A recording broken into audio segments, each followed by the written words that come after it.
Hello and welcome. This is Grant Hughes of Grant Hughes Investigates on YouTube. This channel evaluates all aspects of true crime. As you are aware, videos and live streams in this genre often discuss elements of crime that may be disturbing to some viewers. If necessary, take the precautions needed to avoid these feelings. Factual information related to cases is the key to fostering rational true crime discussions. Fortunately, you will find that here. Please hit the like button only once, share the video, and subscribe if you like my content. Thank you very much for watching.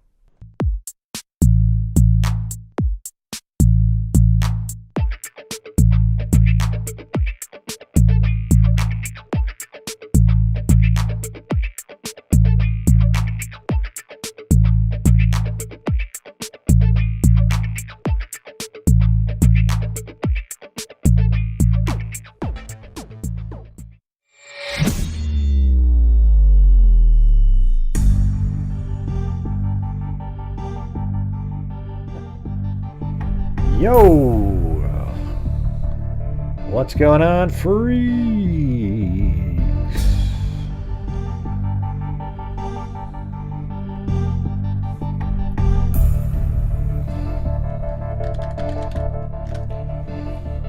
Yep, another busy day. Fortunately, that last video I put out, nobody watched. It was like very few people even saw it. So. Oh well. Just how it goes.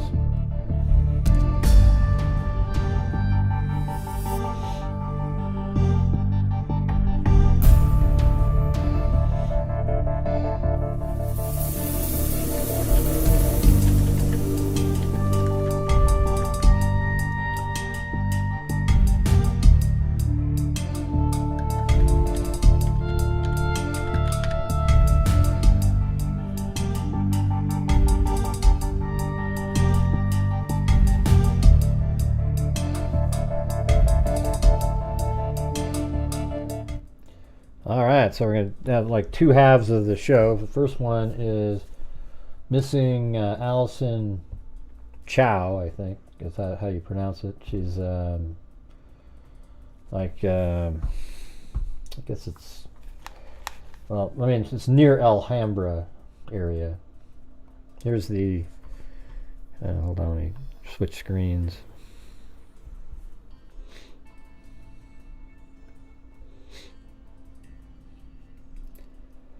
It said Alison Chao, Monterey Park, California. She left her home on the 200 block of North Yanez Avenue at around 5:32 p.m. That night, and that was on the 16th, July 16th, 2024.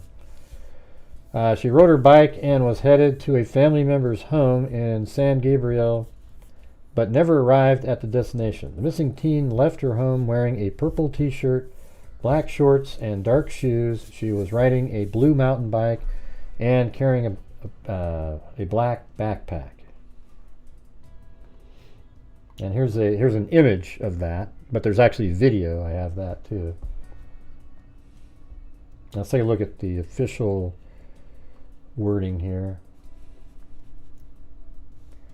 Said Monterey Park, California, July 18th, 2024, and July 16th, 2024, at approximately 9:36 p.m., the Monterey Park Police Department began a missing person investigation into the whereabouts of 15-year-old Alison Jillian Chao. Family members describe her as an Asian female, approximately 5'2", weighing 96 pounds, with black hair and brown eyes. Alison was last seen leaving her residence on July 16th at approximately 5:32 on the North Yanez Avenue, or Yanez Avenue, whatever, in the city of Monterey Park, California. Alison left her residence wearing a purple t-shirt, black shorts, and dark shoes. She was riding on a blue mountain bike, carrying black backpack. She was en route to a family member's, to her aunt's house in the city of San Gabriel, California. Alison reportedly never arrived at the residence.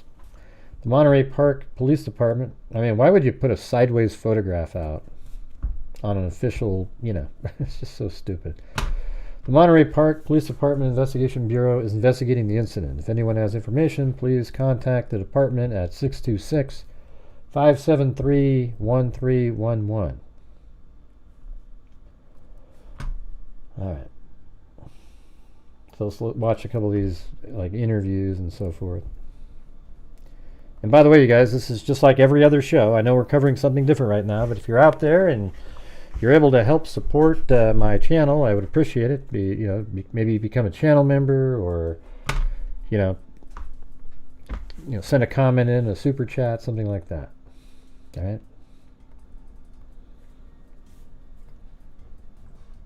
Crazy, but I didn't. It's been very chaotic. I mean, I don't. That's the mom. It sounds crazy, but I didn't. We don't have a play-by-play for this kind of stuff, right? What do you do as a parent? You're making flyers. You're contacting the news. We were out driving around to anywhere there was open gas stations, posting up flyers. We reached out to the community. My younger sister took care of all the social media, hitting up all the influencers. Please post, help me look for my niece. My older sister pulled out all of her connections at work, making announcements, and the community just all banded together. I mean, we had one person from McDonald's who just canceled his shift. It was at 1 a.m. I was knocking on the door, please let me post this up at your facility, and he did. And then he's like, I gotta take off work, this is hitting home, this is in our community. And he drove around at 1 a.m. looking for her with me. And so I just have to really thank the community. My sister put together this search organization. There must have been more than 100 people that came, and they all brought their own flyers or tape to help out.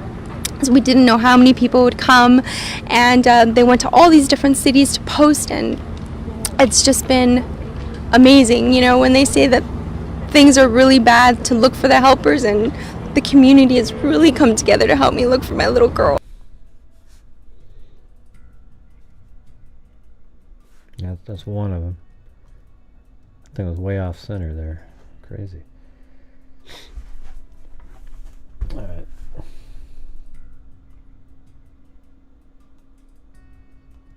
And there's this one. It was really hard to comprehend. I don't think your mind can understand what's happening in that moment. It's been a lot of sleepless nights. Thanks, Allie K. A mother's desperate plea. Search efforts for a missing 15-year-old out of Monterey Park are underway right now. Alison Chao has been missing since earlier this week.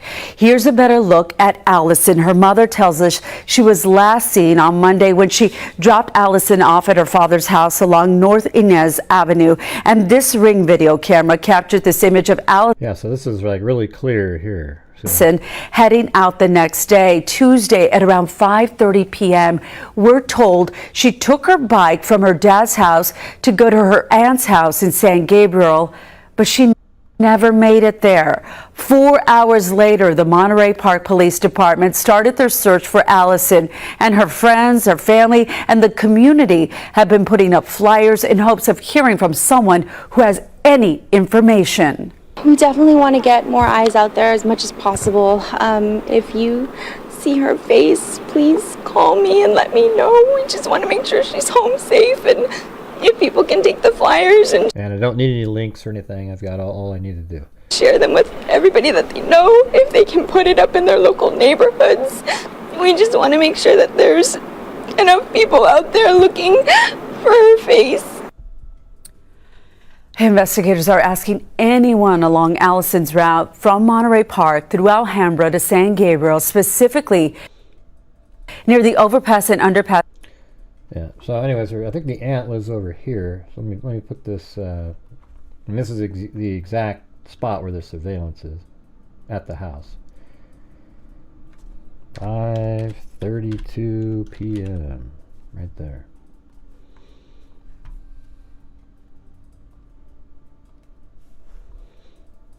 I mean, you can see it even. Gabriel, but she was last seen on Monday, and the next day, Tuesday at. See, I mean, just look at the. I'm just showing you how we try to get the exact spot. So this really is right in that little alley there. You see the window, the smaller window, bigger window, smaller window, bigger window, and then you can actually see it right there. But if you look down inside of here. It's right there. So There's the smaller window, bigger window, smaller window, bigger window, and it's actually at that, there's like a little sort of different color patio down there also. Right there, how it's kind of like a pink color. So see, this is their address too, right? So that first video is her leaving the house. So she goes out this direction, and she's supposed to be heading over to here, you know, to her aunt, apparently living over in this area. However, she, you know, she does this route the same, but apparently keeps going straight here. And then there's a sighting right here at 544. Yeah, let me get that picture.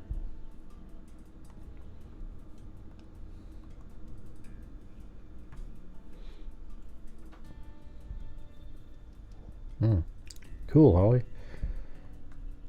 Yeah, so anyways, there's the, that's her on the same, you know, obviously every single thing in the image is exactly what she was wearing. And apparently that's just right here.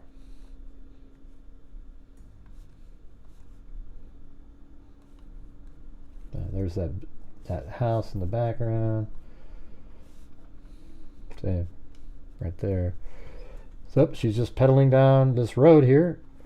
And then there's no pictures of the next sightings, but they have her sighted where she makes it all the way here to 6th and Main, and then takes a left over here, and then she's spotted also at 6th and Main, and that's at 547. So, you know, from all the way down here, left the house at 532, then 544 right here, then 547 right there, and then drove in front of this Goody Honda at 550.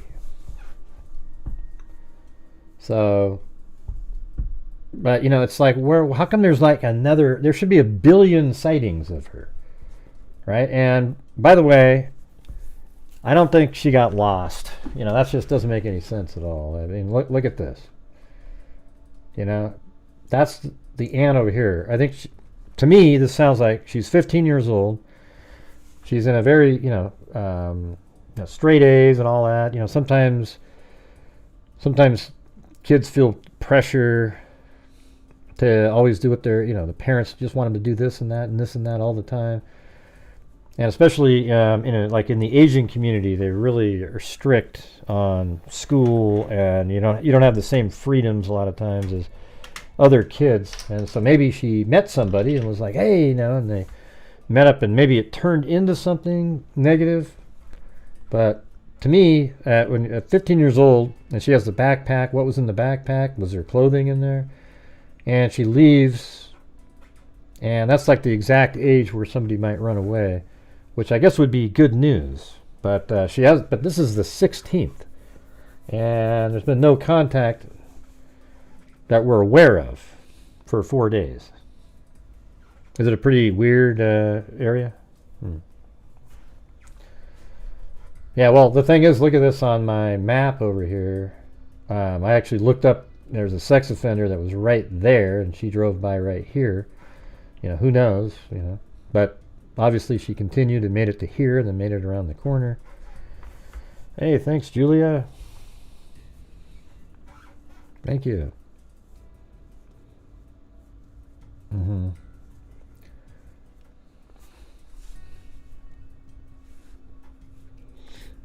Hey, thanks, Holly.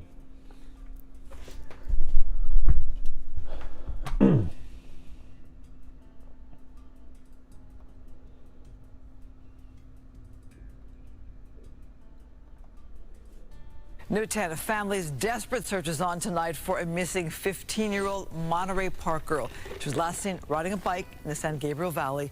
We go live to Fox 11's Ed Lascos in Monterey Park for the update. Ed?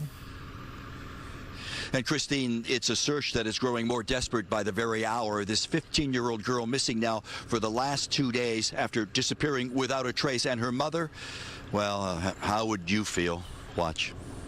I mean, the scariest thing is they said that if it's past, 24, 48 hours, then I don't know if you're looking for a body. Like, I hope that that's not what it is. No, it's gonna be good. It's gonna be good. Stay strong. It's gonna be good. It's gonna be good. Raw emotions from a mom to a grandmom. We miss her a lot. We don't know where she is.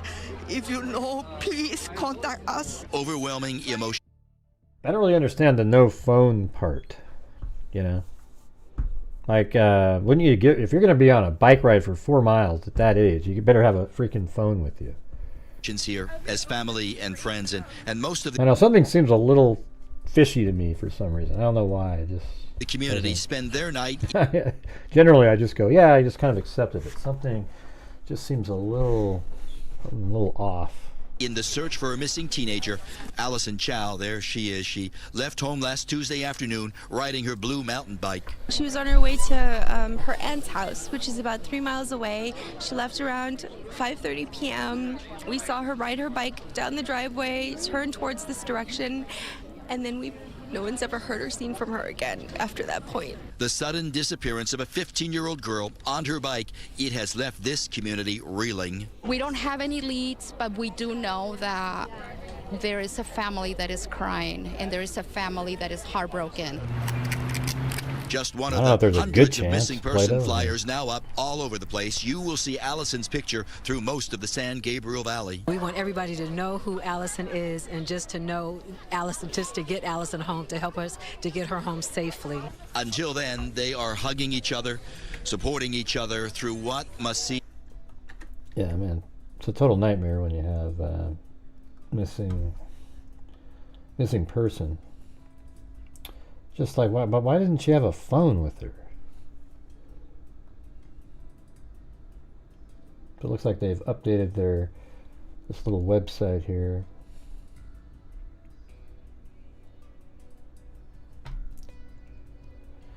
Sighting. Yeah, now they added some more here.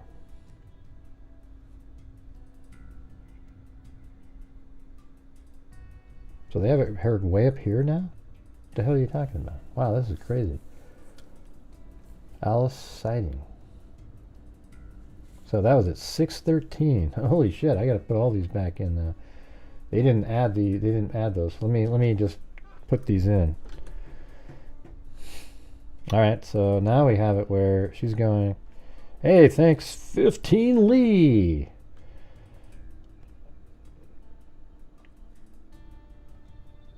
It says, you rock, Gray. Your hard work doesn't go unnoticed. Well, thank you. Sometimes I feel like it does, but it's just, you know, it's just the way it is, I guess. Let's see. Yeah, so continue on up here, apparently. So this just feels like she had a mission, you know? She's going somewhere. This isn't what you're doing. So that's why I feel like she's intentionally left here. Obviously. I mean, obviously she's pedaling and she's alone on the bike. So it looks like, yeah, it goes over here, down. Oh crap. Let me move that. There we go. Yeah, I mean, they have her way the hell out of here. I mean, that's right?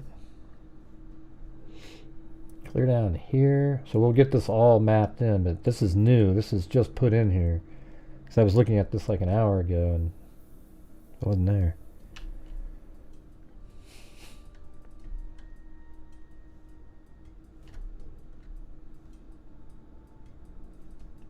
Yeah, it's almost like right around in this area. She kind of...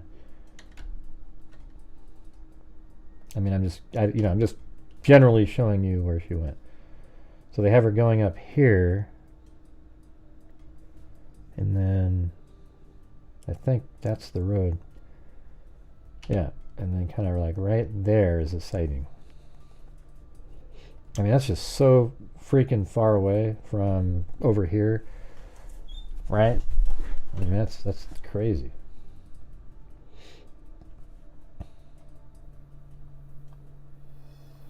That's 5.2 miles. Over there, that route that she was on there. This isn't 4 either, it's like 3 something.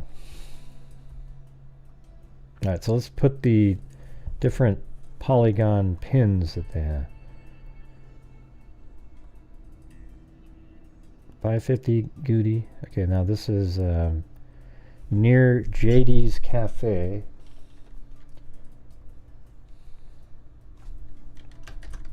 JD's Cafe. Alright. So that's right here. And this was at, they don't have a time on that one.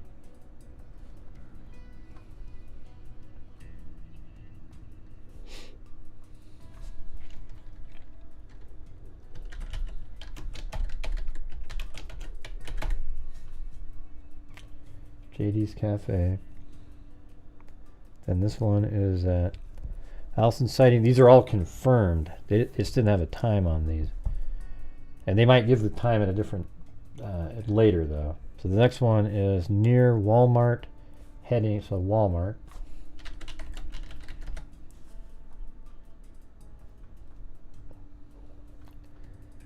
Well, they said there looks like there's a Walmart right here. Is that what they meant? Near Walmart heading westbound.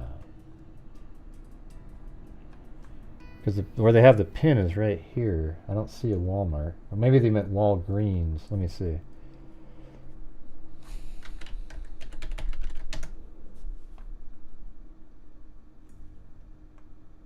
Yeah, I bet it was Walgreens. See, I just took a guess. Yeah, I mean, obviously that's what they're talking about. Didn't even know there was a Walgreens there, but you know, sometimes you just gotta, you know. So they have that wrong on their map. It's Walgreens, not Walmart. See, they just had it like this. It said Walmart. And the next sighting, though, is way over here. And this has a time on it. So this is northbound on Collis Avenue. Let's see if I got that right.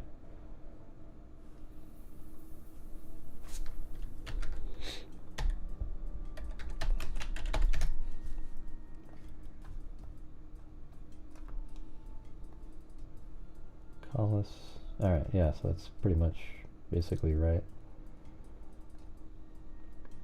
Right in here at 6:13. But hey guys, if you're out there and you're able to afford it, if you could please help support the channel. You guys are the sole source of the income on these live streams that we do every single night. And I didn't even turn on last two shows. They've completely demonetized. All right, anyways. Put this on here. 7. This is 5. 6:13 p.m. 7:16 24. And this is on northbound Collis Avenue. Hey, thank you, Alan Alexander. Thanks for the coverage. Updates on the cases, old and new. I usually catch the replay the following day. Good to catch a live. Hey, cool. Thank you.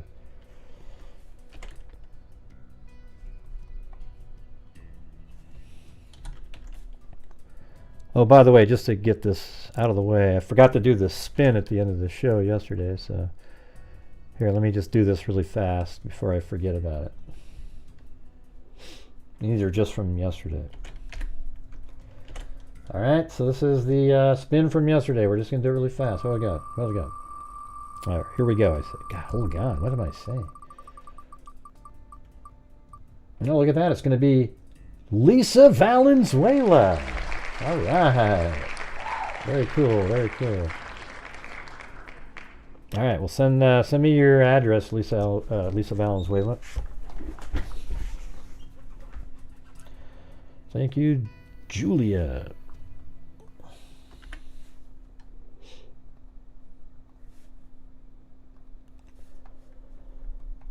All right, 15 Lee. I'm going to add you up to the new one if we get there tonight. Doesn't have that feeling. And Holly G. All right. And I think I've only got about like 10 notebooks left from the Chloe collection. Yeah.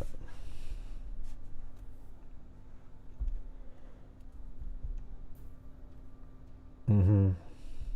Yeah, well, what post are you talking about, Zozo? I'm just going over what we've got here. Let's see. Hey, welcome, Julia. Yeah, I don't know what post you're talking about. If you have a screenshot of it, I'll read it. But you're just kind of, you know, I don't know, the chat's talking about that instead of like trying to just figure out what we're doing here. All right, so yeah, it's 6:13 right there. So that means, you know, way over here it was 5:50.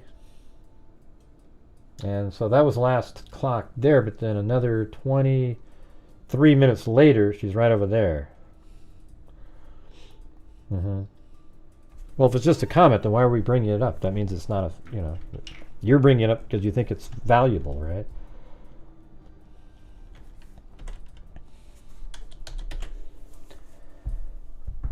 Let's see, that's a long, yeah, I mean, it's so crazy. She's just this little, you know, she's really small, and she's sitting there driving.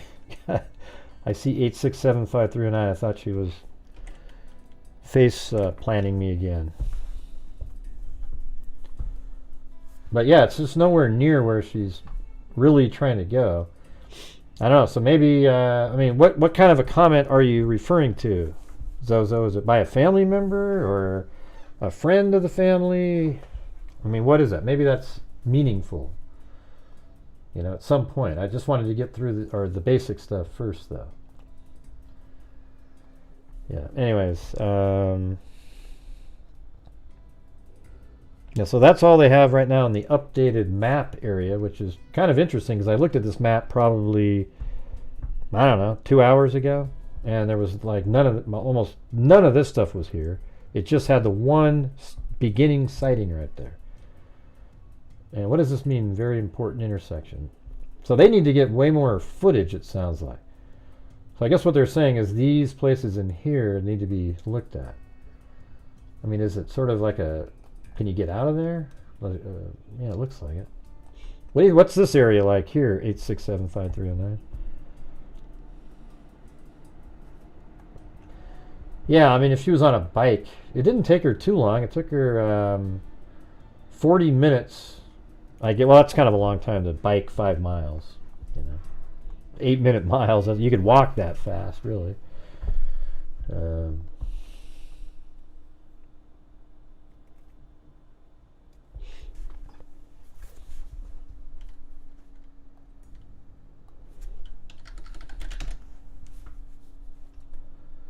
Let's see.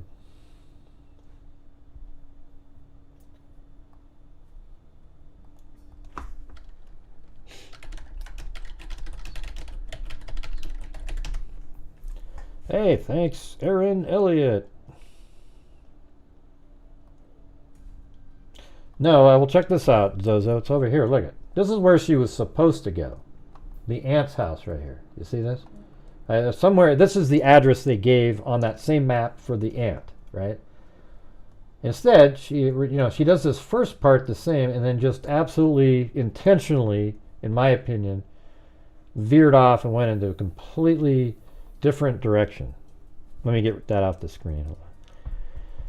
Hey, thank you, Jeannie Gaia Goy and Aaron Elliott.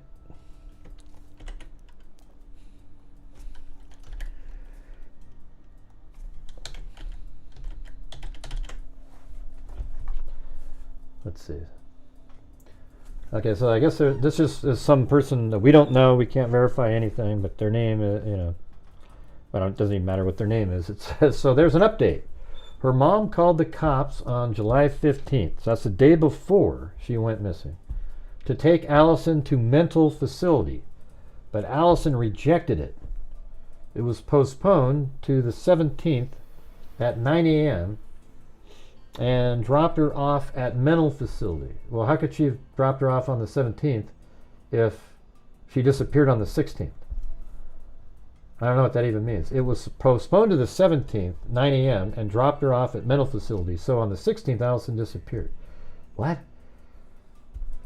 That doesn't make any sense at all. What are you talking about? It was postponed to the 17th, and then it says 9 a.m. and dropped her off at mental facility. Well, how could she drop her off on the 17th if she went missing on the 16th?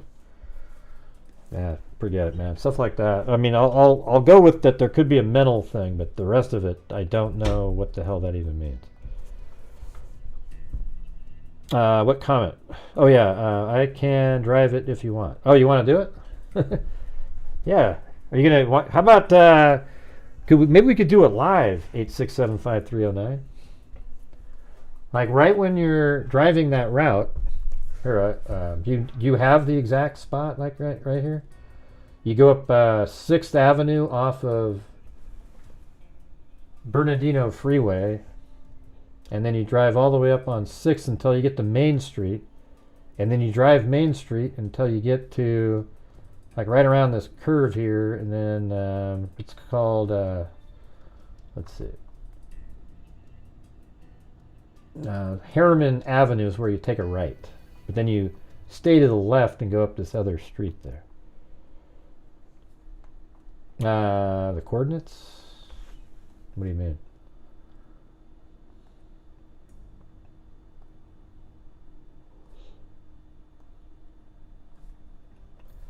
Yeah, well, here's the thing. It'd be cool if you drove the route from her house, you know? So, I mean, I can give you the address of the house if you want. But you just take a left out of the house and stay on whatever the street is here. And then you would be on North Yanez Avenue. And then after it goes underneath the bridge here, it becomes 6th Avenue. Right? Would you be able to do that? All right. Let me just try to take a picture or something.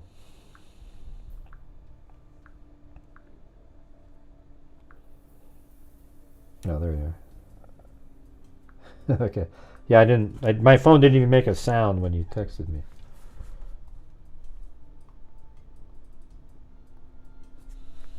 Okay, the original starting address. I'll type it in.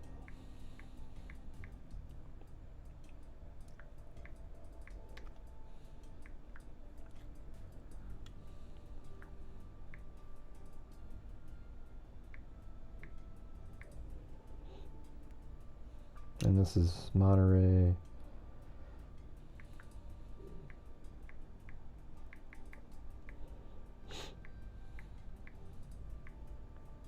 Okay, that's the start. So maybe I'll tell you the areas in order. That's the start, and then the next pin is here, and that's probably the fastest way. So this would be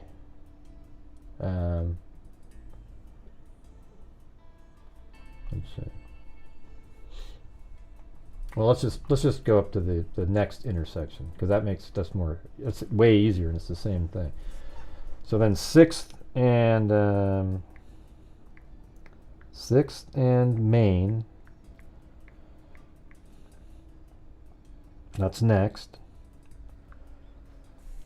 And then after that, it passes right over here by then you just stay on Main Street, right?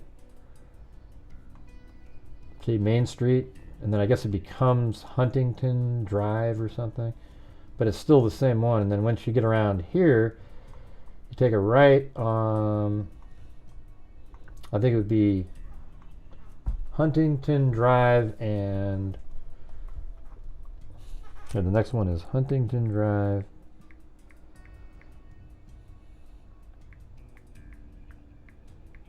and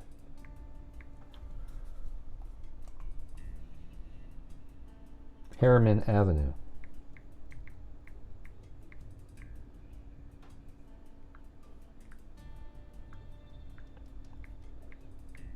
All right, so it's kind of like that. And then I'll take a picture of the map just so you have it. But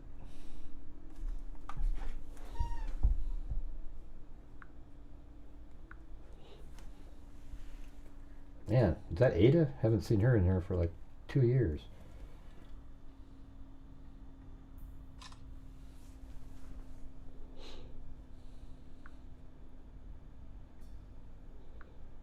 And there you go. So what do we do? You want to do a... We could do is... I don't know how to do it. Are you just going to film it, or what are you going to do? I mean, we could try to do a zoom where you're filming with your camera out the window or something, but... Or you could just film it and send it to me after.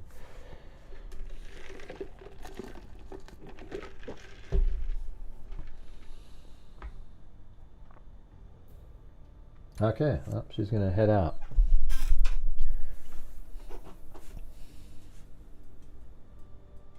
Oh, she's going to film it. All right. Sweet. Yeah, I think she kind of lives somewhere around, and generally out there somewhere, I guess. I don't know.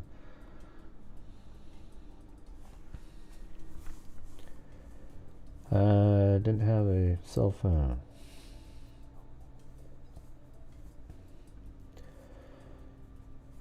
Ah, she's going now. I know, Daryl. Who are you talking to?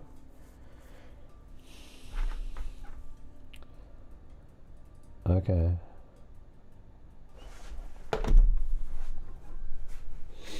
Yeah, so that whole mental thing, I mean, that could be a reason. But where would she be going? You know, would you have a plan to go somewhere? I mean, she must have known somebody over here. This seems like a really specific route. Stay on 6th Street, go right to Main, take a left, and then you go up. Now you're heading to where somebody is. Somewhere up in there.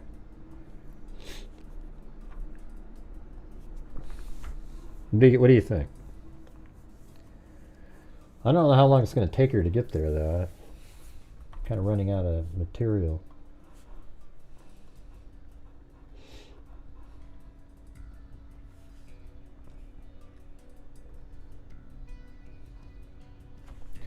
Loved ones are searching for a Southern California teenager who disappeared.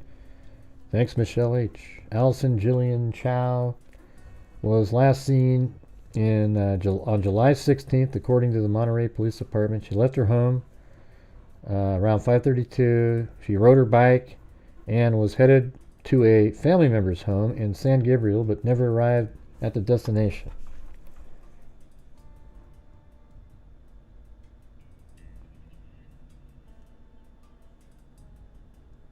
Okay.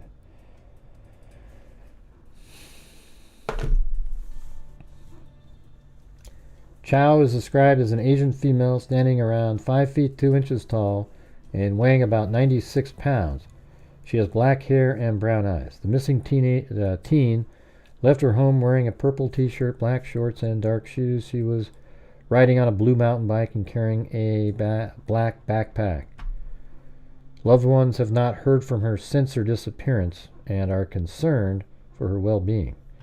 Anyone who may have spotted the girl or knows her whereabouts is asked to call Monterey Park Police at 626-573-1311. Thank you, Wendy Van Rokel.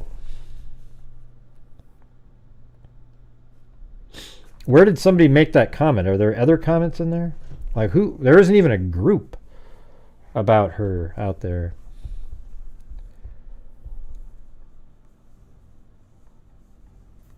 Yeah, there's just something like, some of the interviews. I mean, I don't know. My problem is I don't want to start getting into how somebody sounds, because that's just so, like we don't know what it means.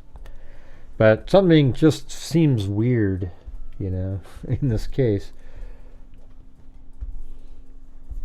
She seems like she absolutely knew exactly where she was going. And didn't seem like she was in a hurry or anything, just kind of meandering down the road.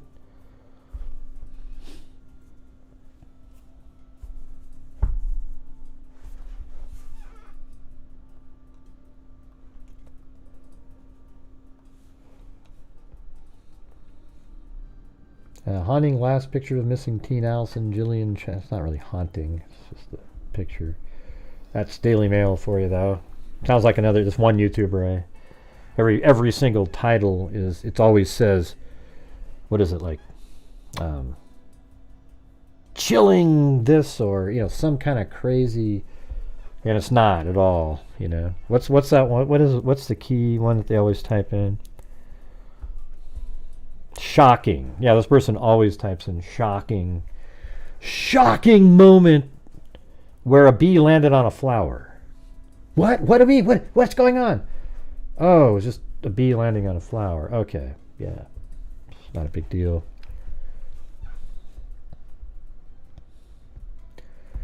A haunting photo of a straight-A student riding her bike to her aunt's house is the last time the teen was seen before vanishing, as her family is desperate to keep the public involved in the case. Alison Jillian Chao, 15, was last seen on Tuesday on surveillance footage riding her GT mountain bike from her father's house in Monterey Park, California, to her aunt's in San Gabriel around 5:32.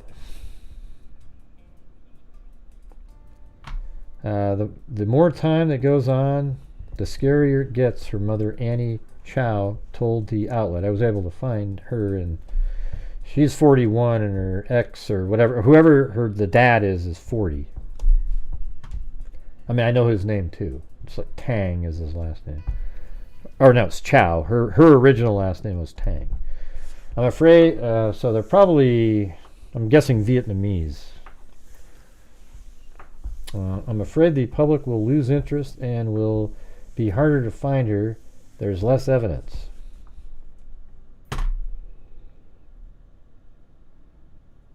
Alison Jillian Chao, 15. Last seen Tuesday. I haven't slept in days, and it's just every parent's worst nightmare. So I always wonder why she put in, I haven't slept in days. Like that's so irrelevant. Chao is around 5'2", weighs 96 pounds, and has black hair and brown eyes. She was last seen wearing a purple t-shirt with black shorts and dark shoes. She was also carrying a backpack. Chao has not contacted anyone or posted on social media since her disappearance. The family has been hanging flyers around Monterey Park in hopes that someone will recognize the Mark Keppel High School student. And for some reason, Daily Mail thought it was useful to put a picture of her about, 14 years ago. It's just, hey, wow, okay, now I recognize her. Good job, Daily Mail. The Monterey Park Department Investigation Bureau is investigating Chao, and it says Chao is a baby. Okay, but what relevance is that? Nobody's going to go, you know what, I was looking at those older pictures, but now that I see the 1-year-old, I absolutely recognize her. She was walking around. It's been very chaotic, Annie told ABC 7. It sounds crazy, but we don't have a play-by-play for this kind of stuff. What do you do? As a parent, you're making flyers, you're contacting the news. We were out driving around to anyone that was open, posting up flyers.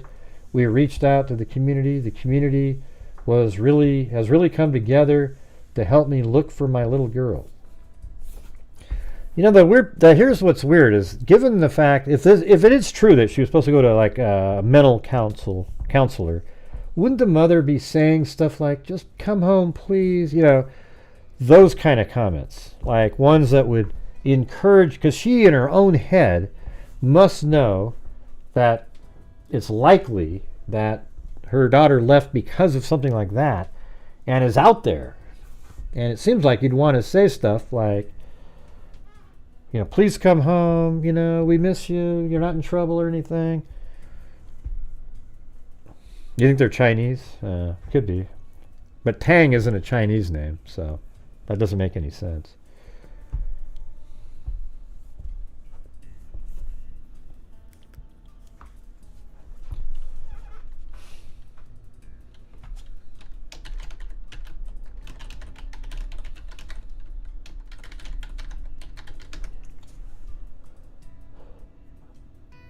Well, I guess it can be Chinese too.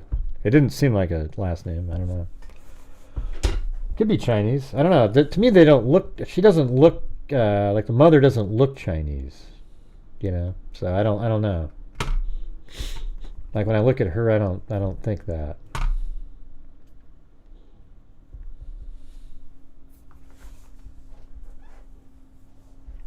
But yeah, I mean, it could be, sure. But Chao, I mean, that's almost like a, let's look. C-H-A-O. So I guess that's China. No, let's see.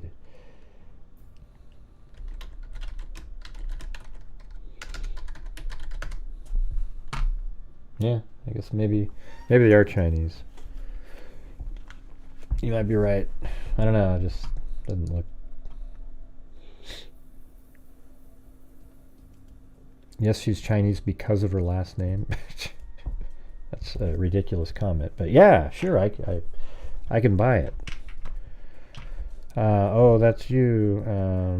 Dad hasn't said shit, and she left him his house. Huh? Well, yeah, he hasn't said anything, but what? It's not really that weird though, right? Because you see her on video biking way away. You know, but maybe he told her. So maybe there's something to do with the dad. If he told her, hey, I know you're supposed to go to your aunt's house. Well, but by the way, who's the aunt connected to? Is that the mother's sister? Or is that the father's sister? Because if it's the mother's sister, maybe it was like, hey, you know, like, I don't want them to take you to that hospital either. Here's an address to go. Don't take your phone because they'll be able to track you. But man, you send her out on a dangerous mission like that? Yes, you are a pink ghost. Yeah.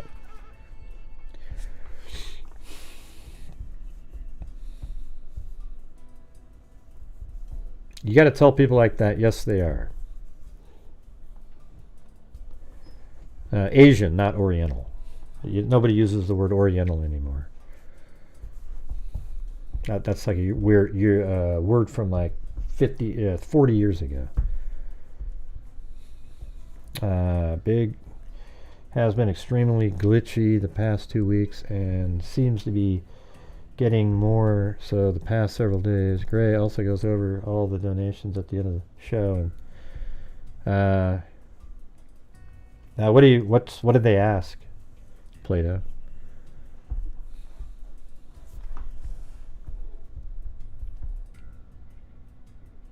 I mean, people used to refer to them as Oriental, but not anymore. Like, I'm talking 40 years ago, maybe. Huh? What does that mean, Captain Obvious?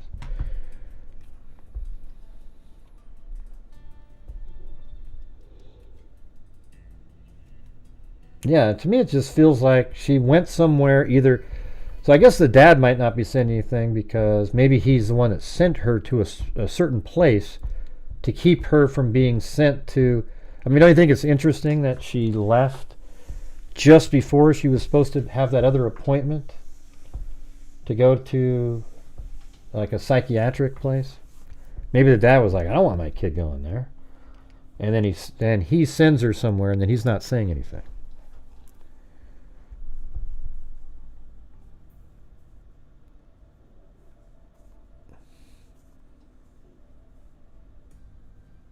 I don't know. What difference does it make? We're just saying it, Notorious Nance. I thought they were I thought Vietnamese, but then somebody said Chinese, so I was like, oh, okay, maybe. You know, sometimes there's cultural differences too. You know, like just like the home life and strictness, things like that. And I don't really know why it even matters to you. Why somebody, it's not like that's one of those things. It's almost like a moral superiority police type of comment. Anyways, doesn't matter what the ethnicity happens to be. Yeah, you know what? I run my show the way I want to run the show. We just talk about all the different elements of the case. It might not be relevant at all. Okay, A laugh day one. Yeah, nobody's, wow, you're so impressive. You're so much more evolved than the rest of us. Okay? You're not. Why would Dad let her leave alone? I know, and with no, well, what if she doesn't really have a problem? And the mom's saying she has a problem. And the dad's like, hell, I'm not going to allow you to take my kid to a place like that. I think she absolutely went wherever I think she chose to go where she's going. You know what I mean?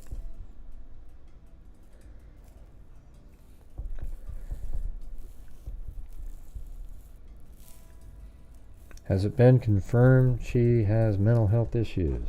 No, that was just some random comment. Didn't even make sense.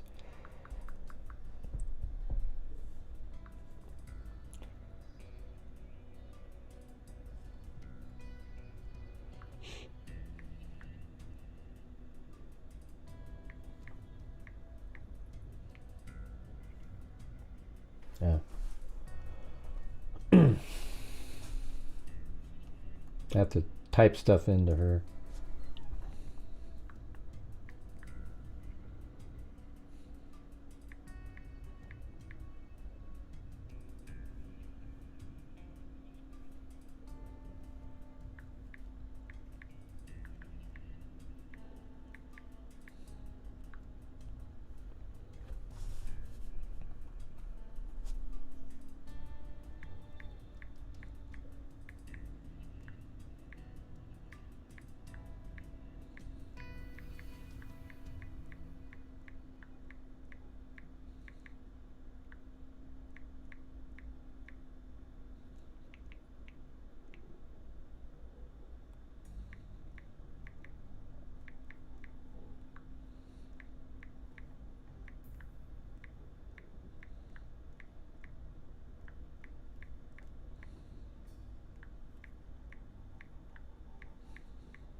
Thanks, Allie Cake.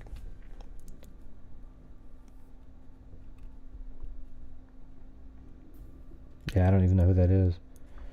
Nobody did Zozo. They're just being a troll in here. Okay, when you got people that just want the chat to be about them, those are trolls. We're just trying to put stuff together here.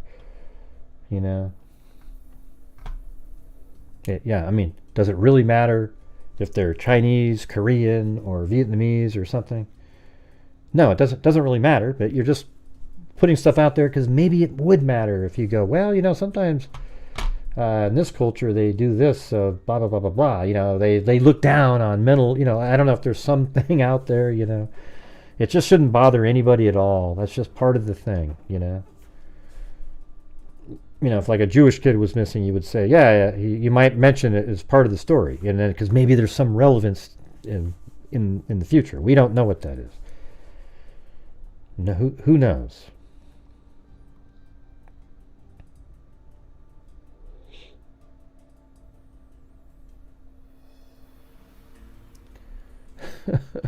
What a are you for real?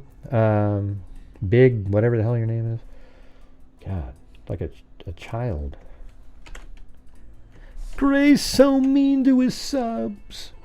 Really? You got somebody coming in here saying, new too, but nobody likes me. You sound like, you know what you sound like? Peter Brady from the Brady Bunch. You know, when he was like, nobody likes my personality. And then he decided to use Humphrey Bogart and started going, pork chops and applesauce, see?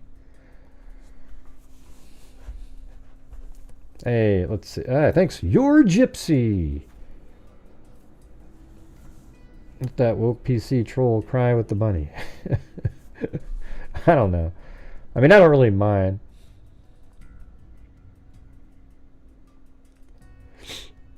Yeah, but the thing is does this look like it wasn't intentional? You know, she goes on a bike ride. She's got a backpack. Almost like she's on a mission, right? And she's supposed to go over here where the ant lives, but instead she goes all the way over here, gets on Main, and then takes a left, and then intentionally turns off and goes up this road here. And then where would she go after that? This There should be 1,000,000 cameras up in here that would have filmed her going all over the place. And somebody would have seen her too.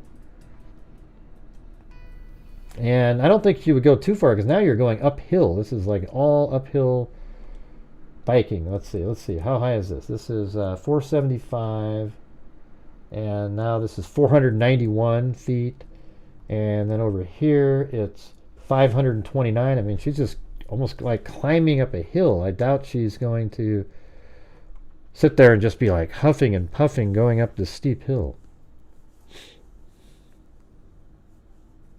Ah, jeez, Georgina, come on. We've already seen it, right? What friend or boyfriend is that area? We don't know. I mean, that's what I was wondering earlier, is who... Did she know anybody over here? Maybe there's family that live over there. Great work, you bastard. Thanks. And thanks, Timothy Apple Jackson.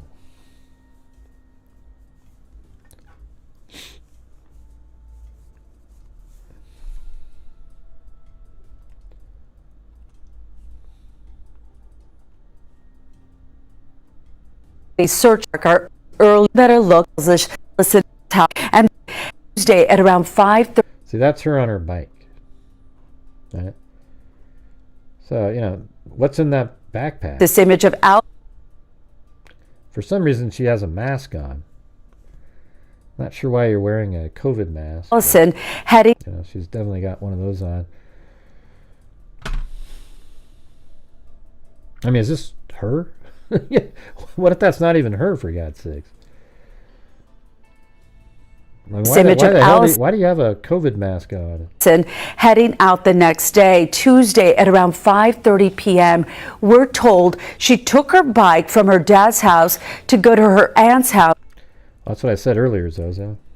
A lot of time, Asian families often are very strict, and you know, that's why they get, you know, straight A's, and then they're able to kick ass later in life, you know, and they, a lot of times, they're sort of responsible for taking care of their own parents later after they get a good job, things like that. But I mean, obviously she's not that age yet, but you could see somebody at the age of 15, you know, I mean, who the hell knows, you know, did she want to just get an escape and get out of there?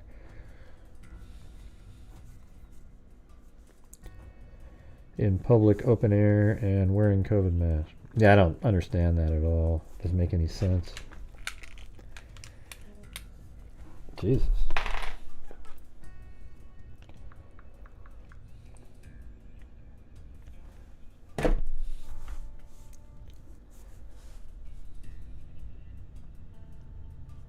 You do? Jeez, that's crazy, Susie. God, good Lord.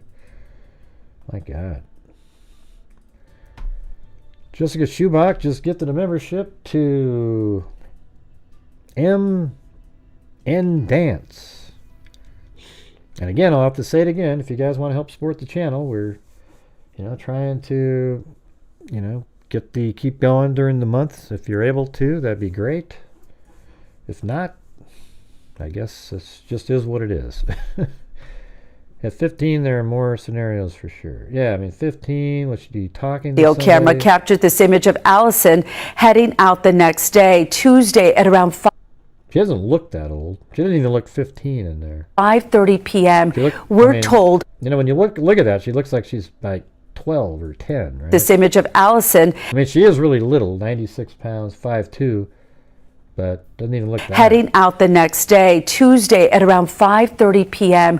We're told she took her bike from her dad's house to go to her aunt's house in San Gabriel, but she never made it there. 4 hours later, the Monterey Park Police Department started their search for... Thank you for covering the story. I believe diversity of thought is important. Well, I didn't ask you what you thought about diversity of thought. If you have a comment about the case, that'd be great.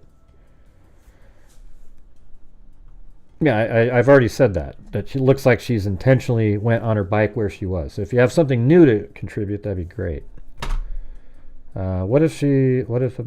Yeah, Well, that's what I was, I wouldn't want to talk about that part, but maybe, when 15, your hormones are going, and maybe she met somebody. Who the hell knows? Maybe online, somebody. I am asthmatic and get really sick. I hope they find the girl. Yeah, this is just somebody out there that wants to be able to, what I like to do, I like diversity of thought after we've got facts to work with. I don't like doing the crap where you sit there and you pretend all these things are really, go out way outside of the realm of reality, just so you can randomly say it, So what we know now is, all we know for certain is that she left at 5:32, and she just kept on pedaling. She's seen on a camera right here even. I've got another picture of that. This one. That's her right there. Absolutely the same clothing. Everything's the same. Backpack. And she's just pedaling down the road, and that's right here in this spot. 5:44. Apparently they see her right here 3 minutes later. Totally consistent. They see her at 5:50. And then it seems like and then she went by this Walgreens right here. We don't have a time there, but I would guess that would probably be based on 3 minutes to there. Okay, right here would be 5:50, sure. And then 5:53 here, 5:56 there, 5:59 right there, 6:02 right here, 6:05 right there, and then 6:08. They have it 6:13. She's right here. So, it's close. Probably some lights and slower.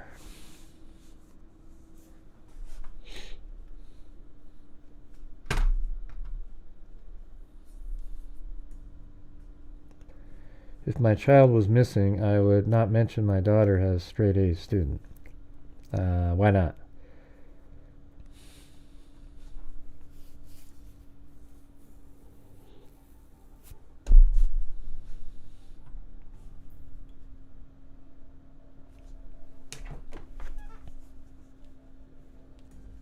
Why wouldn't you do that?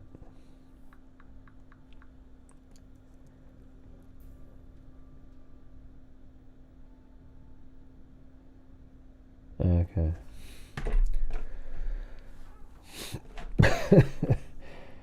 Shoot.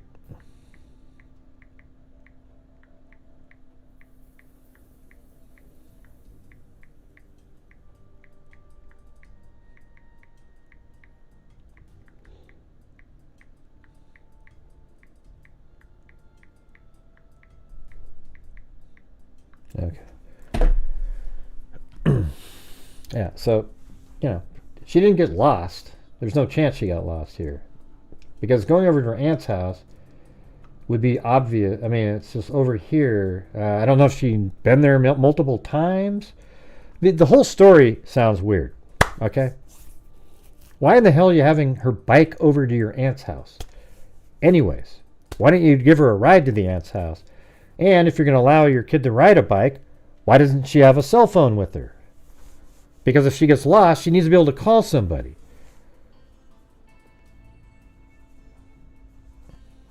Right? This is like a really simple route, though. You leave the house, take a left, and go straight up, and you go to Main Street up here. Even though here it's called something else. It's called Winez or Yinez or whatever the hell it is. And then underneath the highway there, and then it becomes 6, but you're still on the same street the whole time, all the way over here, and then you take a left on Main Street. Then you stay on Main Street the entire time, all the way around, and then eventually she made it up here and spotted on the camera right over there. But how did she know to turn there? Was it something... I mean, man, how did she do this? Did she have a map with her? If she didn't have a phone, how the hell does she know where she's going to be going? Just pedal and remember a name of a street? Man, that's just asking for problems.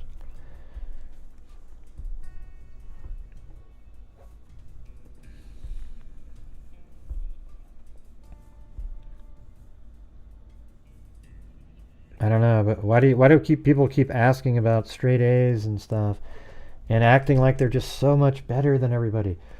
Look at if somebody says they have straight A's, then you kind of wonder, wow, so they're a responsible, hardworking person. So you're trying to make it sound like she wouldn't necessarily run away. So something else happened to her. You know, I just don't understand why people are questioning like all these things about. Focus on the something else. It's bizarre. Why does straight A's have to do with anything?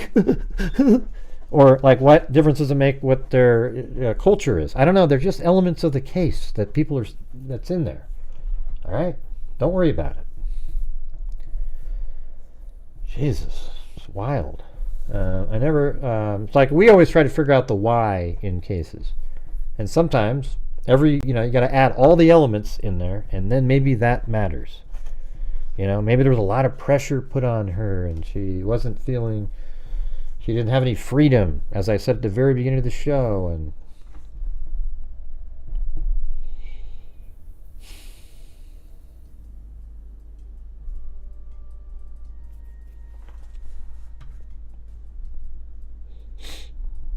yeah.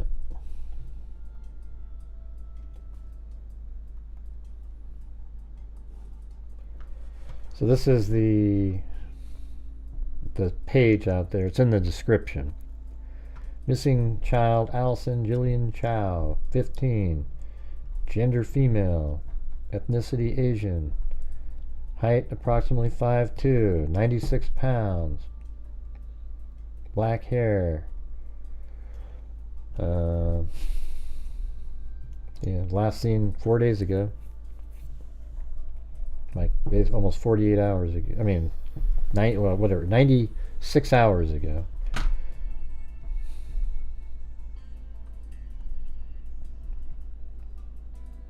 And basically, these are the updates. It starts down here and goes up that way. Multiple sightings of Alison have been reported, leading us to a new search area. Here. Make sure. Okay, let's see where that is. Oh man, let me check out their map. They seem like they're updating the map quite often.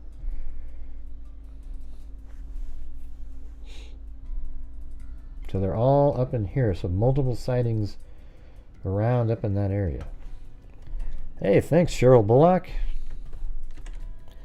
And yes, if you send in 5 or more, you get added to the notebook spin for each 5, right? So that was 2 for Cheryl Bullock. She got 2 spins in there. Also, if you want to order the notebook, you can send, if you send $30 to my PayPal, you get the notebook, stress ball, and pen. And the notebook is this one right here. Let's check it out. See that? The Chloe notebook. She even stamps and puts her paw prints all over the damn thing. Can you believe it? It's crazy. And then there's this pen here, and then says Freaks on it backwards, and then a red stress ball. There's only about 10 left, so.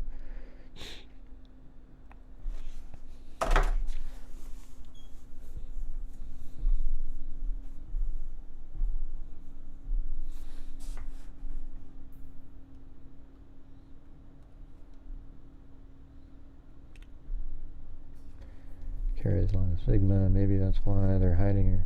Right, that's what I was saying. His dad didn't want her to be taken there because it would be embarrassing. Hey, thank you, Aaron Elliott. Added to your previous one. Now you got 6 pie wedges. And monogamous apostate.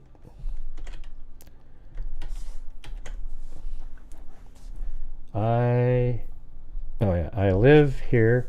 I can explain your map, the direction she was last seen. A lot of SGV had straight A.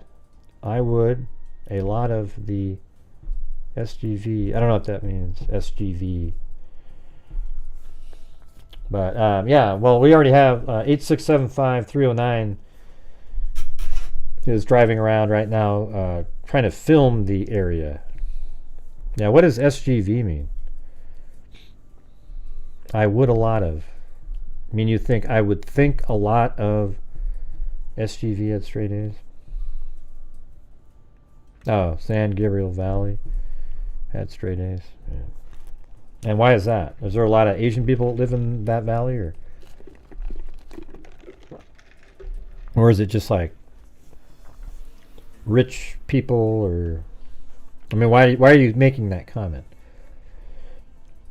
Culturally, mentioning how smart your child is and their grades isn't unusual for an Asian parent to mention that. Well, I don't think it's weird at all, though. In a case, what was the deal up there about if your child was missing, you wouldn't mention they had straight A's? Like, what does that mean? Yeah, not all of them, Tanya, but yeah, I mean, that's a known fact. You know, they're very strict. That's why they get such great grades. You have to, you know, they come home, they study, they do their homework. Not a lot of playing around, you know. It's like really just kind of, you know, start kick ass in the education system.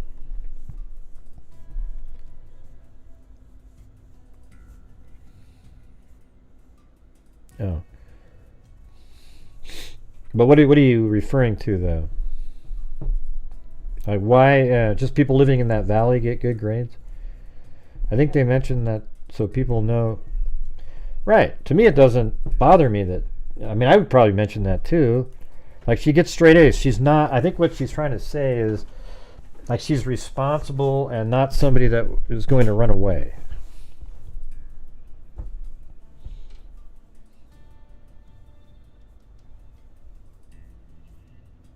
What do you think this story is interesting, Kitty Cat? I'm just curious. Yeah, I am planning on talking about the other case too. I'm just discussing this right now. Did you see the thumbnail? How it had the slash in there? There was two different cases. We're still on this one.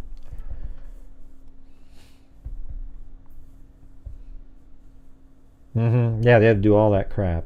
Yeah, math, violin. Yeah, it's crazy. Yeah, that's right. I think my first thought in this case was that, okay, here you got this, especially when the mom said the straight A comment, I thought, oh man, so this is one of those strict households, and the girl might have felt like she wanted to get away and, you know, contacted somebody and she took off. But I think when they figure out when's the last place that you see her on surveillance, and she should have shown up on other cameras, that's when you can say, okay, maybe she's in this particular area.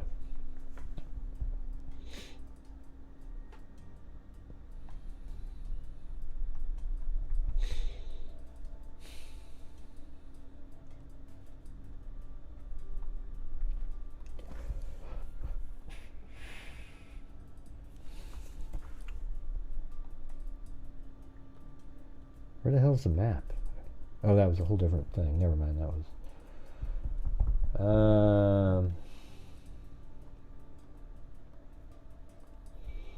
there it is. The tracker. So now they have it up here. Oh, further now. Okay, look at this. 617 towards South Pasadena. This is pretty sweet. I mean, it's updating. All right.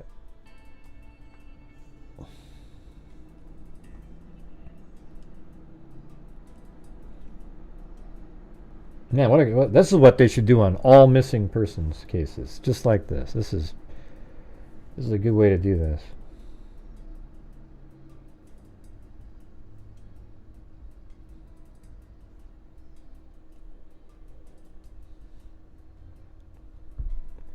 This is confirmed too. Headed towards South Pasadena northbound. Burr Street. Let me type that in. I can see that.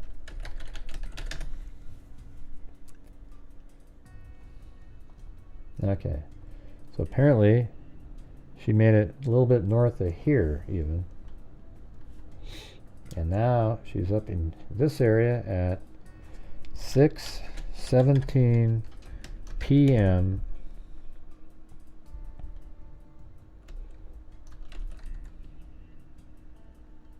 northbound. So these are other people that have surveillance cameras. That's 6:17 p.m. That's 4 minutes after here. But man, she's going like straight uphill here. This is crazy. And so, see, that was that last one. They just put that one in there.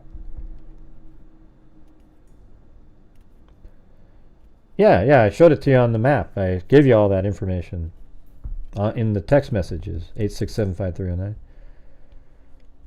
Yeah, you go to 6th and Main, and you take a left, and you drive all the way down to you get 6th and Main. You pass all these different places. I don't know if you can see it on here, but you stay on Main Street, and then when you get to Harriman Avenue, you take a right. And I think, okay, after you turn, well, there's a whole bunch of you have a lot of lights. They're all over the place. Thanks, monogamous apostate. Please, kitty cat. California hardly ever gets covered, especially LA County. Please let us have something. What happened? What happened? What are you referring to? I wasn't paying attention.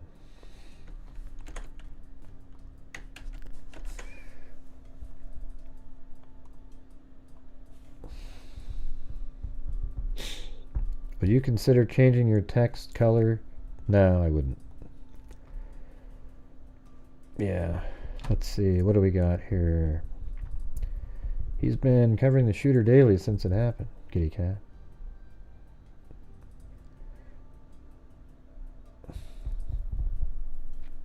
Well, I didn't see her. I didn't see her if she commented. I'm just saying, I'm covering this right now. I'm sure we'll get back to it later.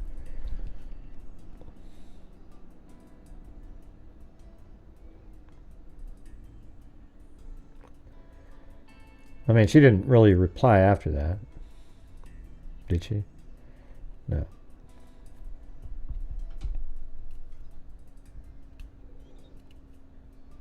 Yeah, you're just asking. I'm just telling you, I mean, try to be interested in more than one case, though. You know, there's a lot of interesting stuff going on out there. What do you think's going on in this one, kitty cat? You know, we have this girl right here at this house at 5:30. She takes off on her bike. She's supposed to go over here to her aunt's house. However, she goes straight up here. It takes all the way here. You even seen on camera right there. Then goes to Main Street, takes a left, drives around. She's still on this little bike. And then now we have another location. So I can actually extend this now and have it go up more up in this direction. And they seem to keep updating this. Right there.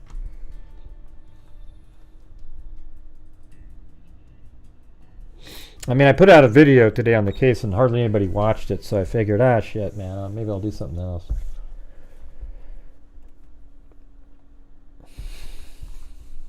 Let's see. I know there are always multiple scenarios in a missing person case. Hate to say it, but I think someone has taken her. Yeah, but why, though?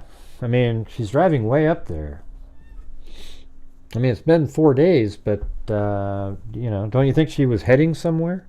I mean, it's really specific. She's only on, at this point, 3 different roads the entire time.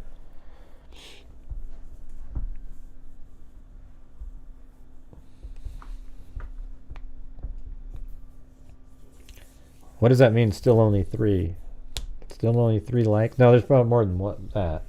I have 237 likes. But, yep, if you're out there and you have the ability to, I would appreciate your support for the channel. Leave a super chat with a message, something like that. You guys are the sole source of the income on these nightly shows. There is no ad revenue. whatsoever. So without your generosity, that's it. You know? What can I tell you? Gray, I got an alert for your video, but it was during Trump's rally today. Well, I put it out. I put it out during it. Yeah, I think so. I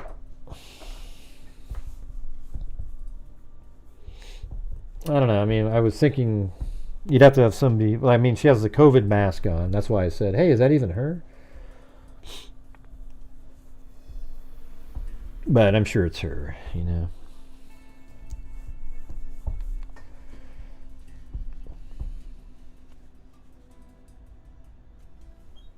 What do you mean? Was there a bridge nearby? What?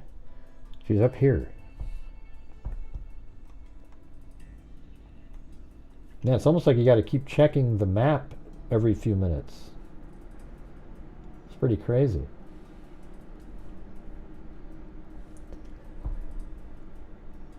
Yeah, that's her right there.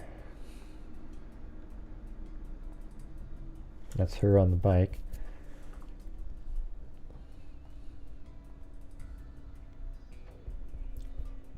Annie Chao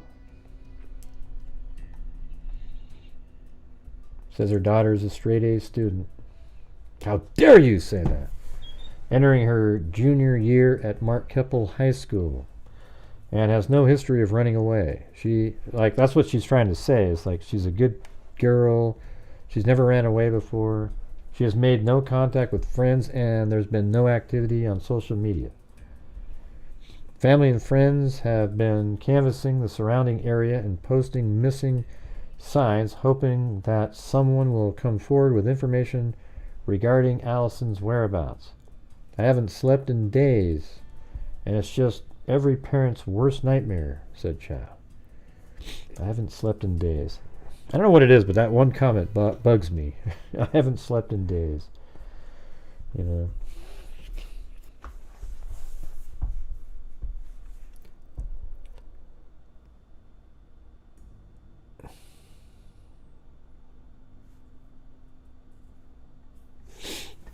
What do you mean? In many Asian cultures for years, way before COVID happened. What were you replying to? At the same time, it's also possible that they choose to wear it when not sick themselves. Yeah, I mean, if you go to like China, people wear, or Japan, they wear COVID masks all the time. They were doing it before COVID. You know.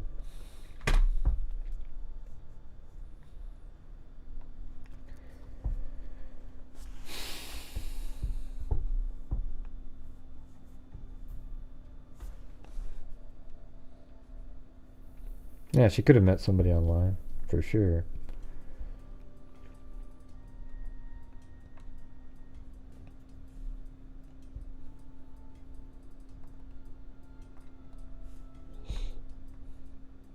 I mean, basically, I think this page that has the map on it's really the best thing to be looking at. This tracker here. So they're saying Polygon 15. What is this? Oh, these are search areas. Very important intersection. I wonder why they think that. If you made it here, that became less important. I would think like these would be. So why don't you think up here is somewhere to look? If I was them, she seems like she goes on straight lines. So I mean, if I was them, I'd be really kind of looking up here. But however, that does end there. So where does she go now? Does she take a left? Because that's a dead end. I guess we could look at that on this map. She goes up here. And then if she goes straight through that intersection, it just ends right here. It's a dead end.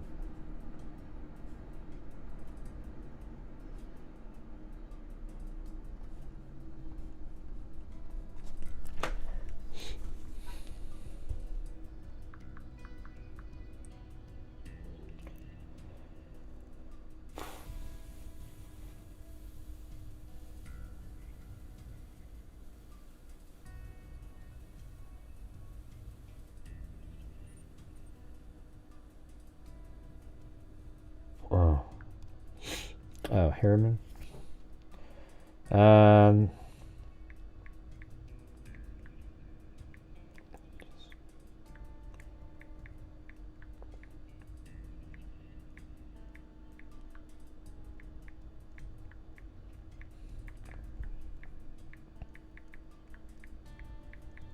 Okay.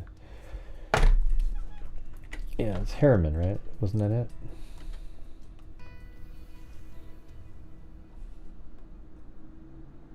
Yeah, Harriman.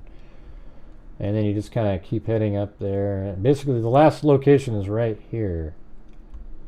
Just before Pullman Street.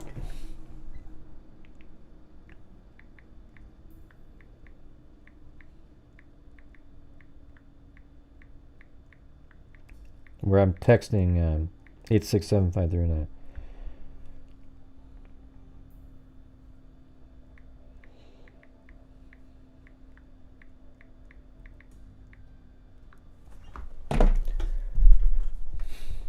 Man, my last sales pitch didn't work.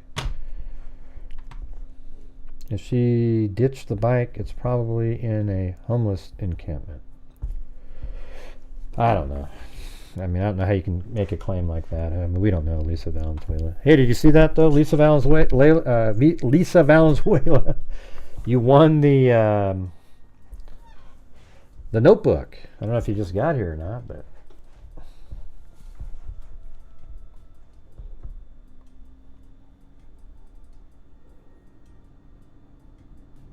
Well, I don't think she just kept biking for 3 days, Tony. I mean, come on, let's get real here.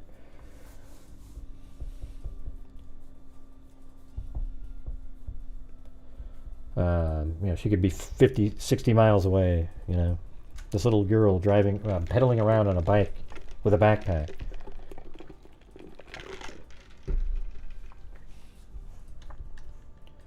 Thanks, Ginger Keys. Somebody heard.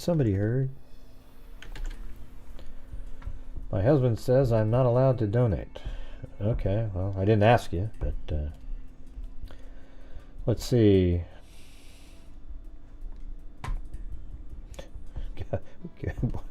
Man, I wouldn't give a shit what my spouse told me if I wanted to donate.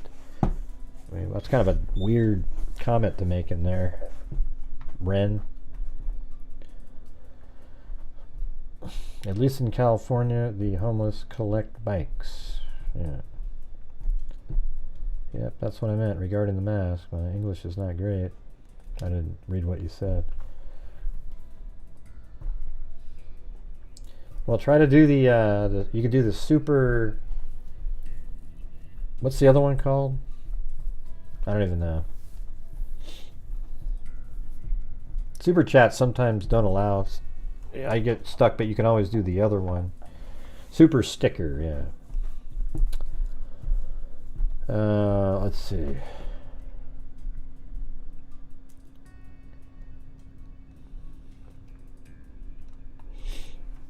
I'm going to back to PayPal.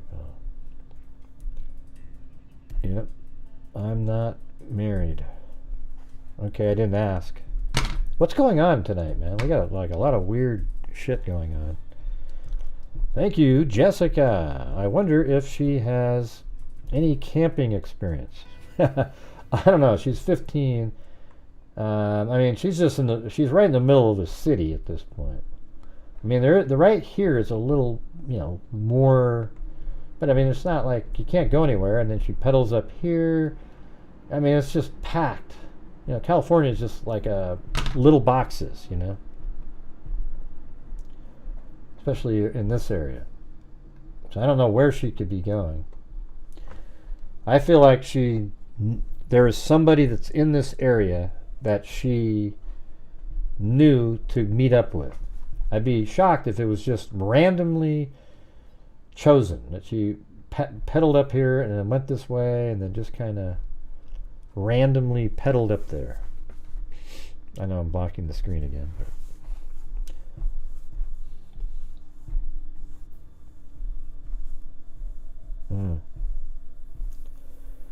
I guess that's the one thing a parent needs to teach a child, their headphone numbers.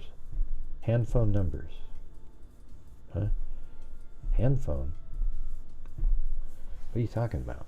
You mean cell phone?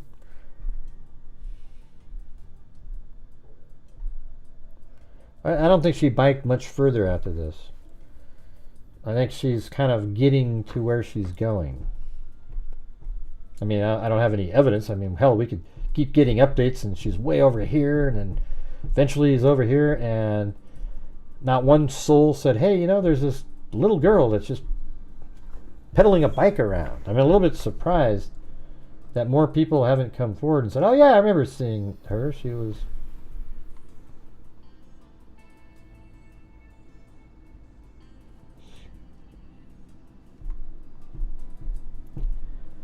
Thanks, Ollie G. You're allowed to donate.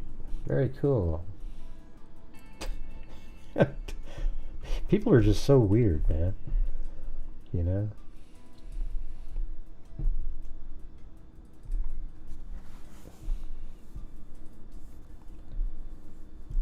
Yeah, I think somebody might notice somebody. You know, if you're just outside and you...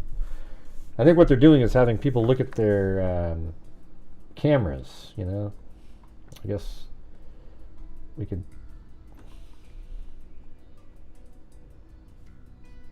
go down here and look, I guess. Yeah, you can, Holly. I just sent out 10 today. It took me a while to get up that number of people, but I just shipped out 10. And thank you, Holly. Yeah, you just put it on PayPal and you make sure the address is in there or the address that you have on PayPal is correct, you know. Maybe her dad knows where she is. Right, yeah.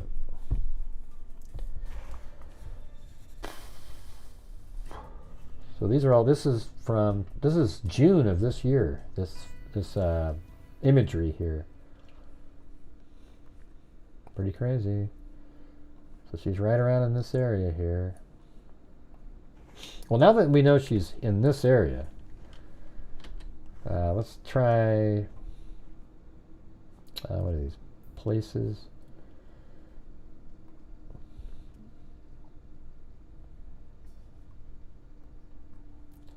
So this is just considered Los Angeles right here. Because earlier, I mean, I wonder if there's predators. There's predators everywhere. They live everywhere, so I don't really know. I already looked at the sex offender list. That's why I was looking up, Eric. I already looked it up earlier. There was one on her route, but she made it past that.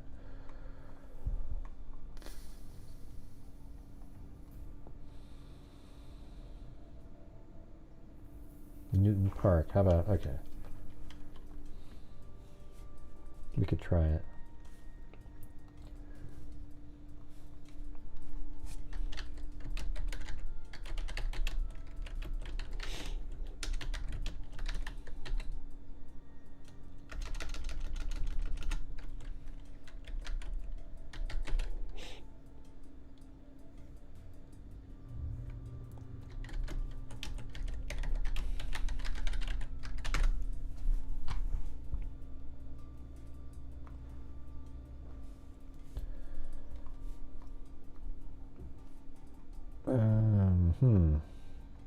Monterey.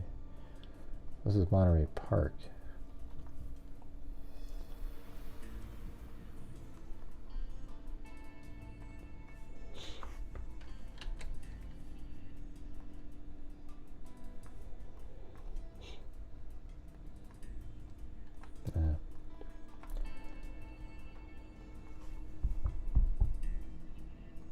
Ascot Hills Park, maybe. I don't know. It's just in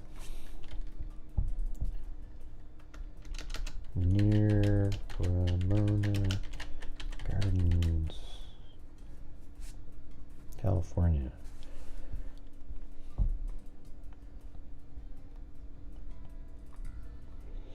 I don't know. It's just kind of like I see the main street there. Is that the right one? No. I don't really want to like those are never fruitful. Looking at that stuff, there's so many everywhere. I haven't seen the dad talking to the media.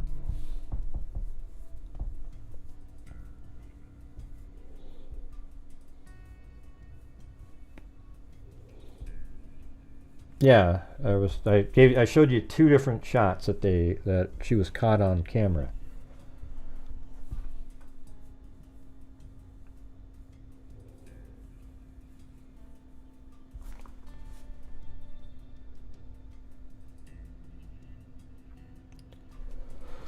Paying attention to everyday things that might be relevant later,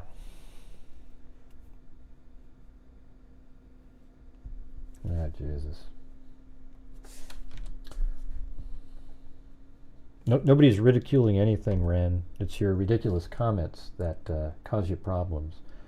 So we're going to have to put you on timeout again. Maybe come back in 30 minutes, all right? All right, let's see. What do we got here? At least sightings. How far was she from the beach? She's nowhere near the beach.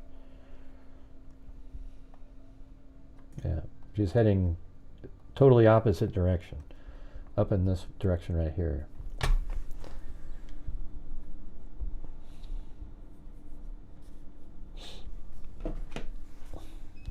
Anyways, I don't really have much more to discuss on this one. Hopefully 8675309 can get us some video. We'll play it later. You'll have to send it to me on Google. I mean, I can just I'll send her this last picture here.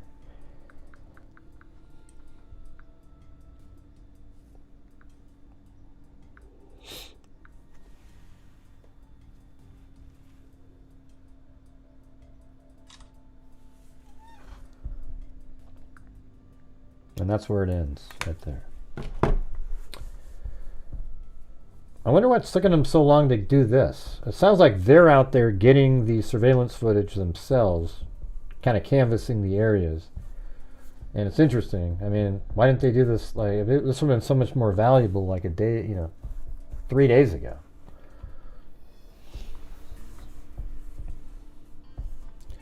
That's what I think. Like, she ran away, but it's a little unusual, to be honest. You don't see a lot of Asian kids running away at that age from their parents, and especially not being found really quickly. This is it's 4 days, so maybe she had the intention to run away, and maybe she met somebody and that person turned out to be Nefarious.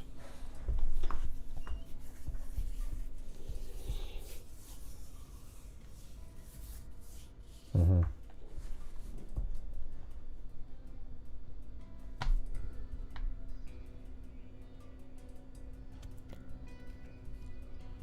Yeah.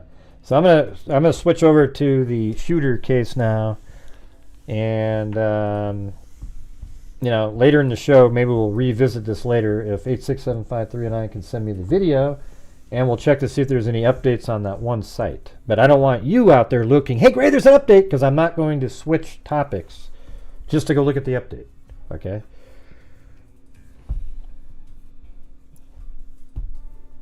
Yeah, I'm just not interested. News crasher, you got it. You're one of those. You're probably looking at the conspiracy theory nutters, and you believe in all that crap, and I don't. So it's just not interesting.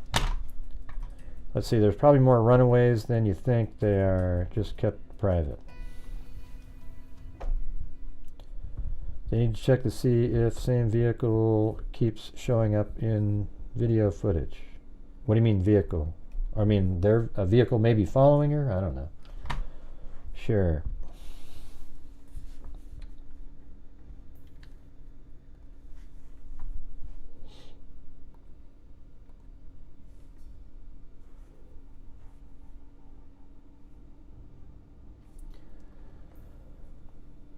All right.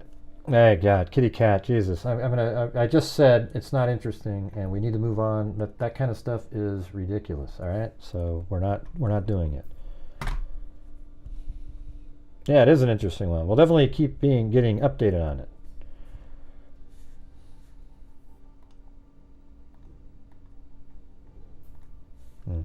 This isn't the channel for the conspiracy theories. I gotta go somewhere else, alright? Alright.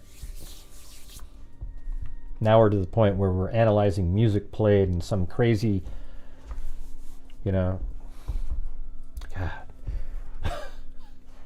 It's just, I don't know how you guys do it, man. I don't know how you do it.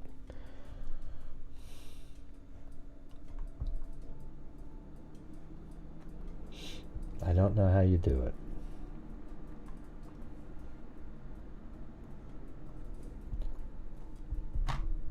Let's see.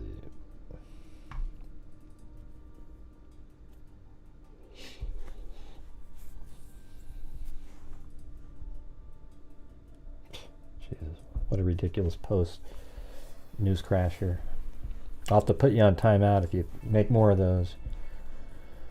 Let's see. Yeah, gonna do it. But you guys, I gotta say it again because we're struggling. So if you're out there and you can and you have the ability to help support the channel tonight, I would appreciate it. We're, you know, I don't really have goals anymore, but if we were going on the old ones, we're about 50%. So the last image I already showed it, the one on the bike at 5:44. I'm not going to show it again because we just moved on to a different case. All right. I've shown it like 6 times on the show.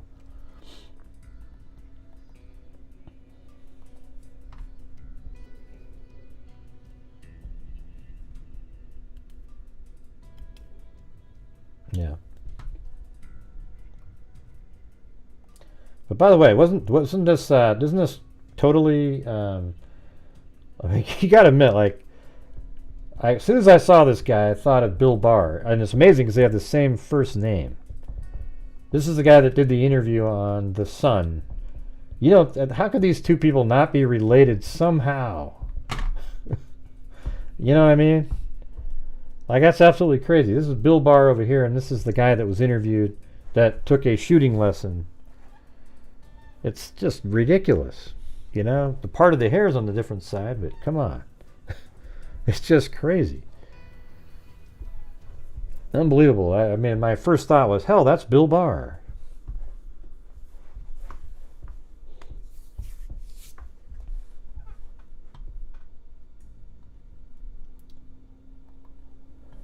Oh, boy.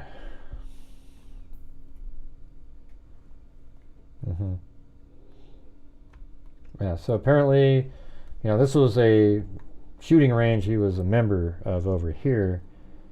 And then that's not where he was on, you know, so, you know, he bought the bullets over here, remember, here at Allegheny Arm Gun Works, 50 rounds. I guess he ordered some too.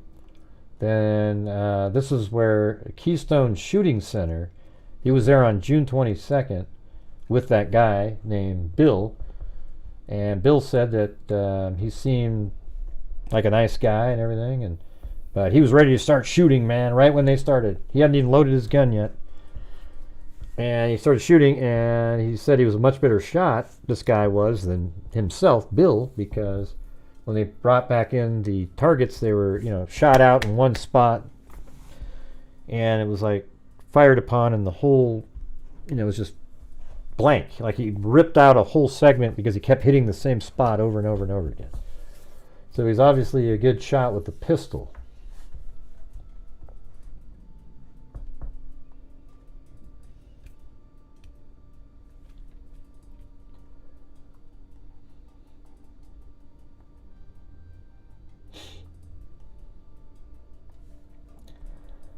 Yeah, so I'll just read some of this.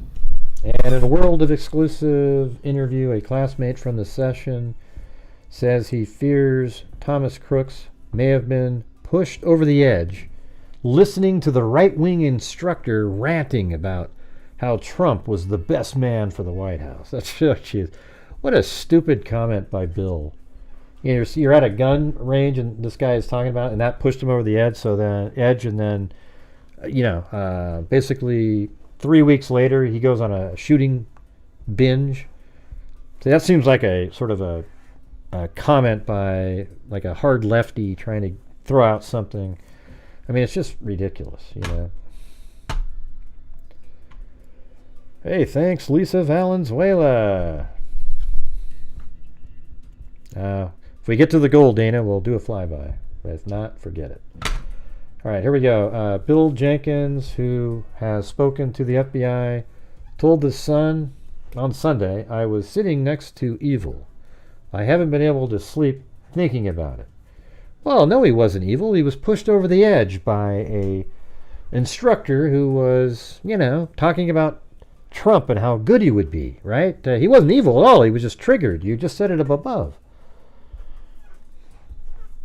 Crooks, who brought his own 9mm handgun, was such a crack shot on the elite training course that he blew a large hole in a shooting target with a volley of precise rounds. U.S. Air Force veteran Bill, 62, revealed he was questioned by the FBI about Crooks days after the assassination attempt. Agents from the FBI Pittsburgh field office contacted him on Tuesday as they tried to piece together the shooter's background. Crooks 20 came within inches of killing former President Trump with an air rifle. No, an AR rifles, AR-15 rifle. Not, forget it. He had crawled on his belly along the roof of a warehouse and took aim as Trump spoke on the podium in front of thousands of supporters. Trump, 78, was clipped in the ear by one of the bullets, but later said it was a miracle he was still alive after these attempts on his life, which left one rally attendee dead and 2 critically injured. Hey, look at that. Notorious Nance, 54 months.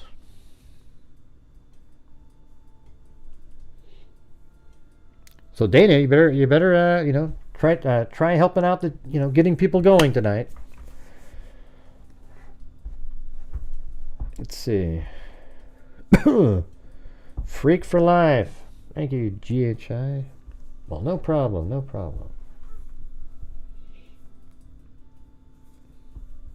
I don't know.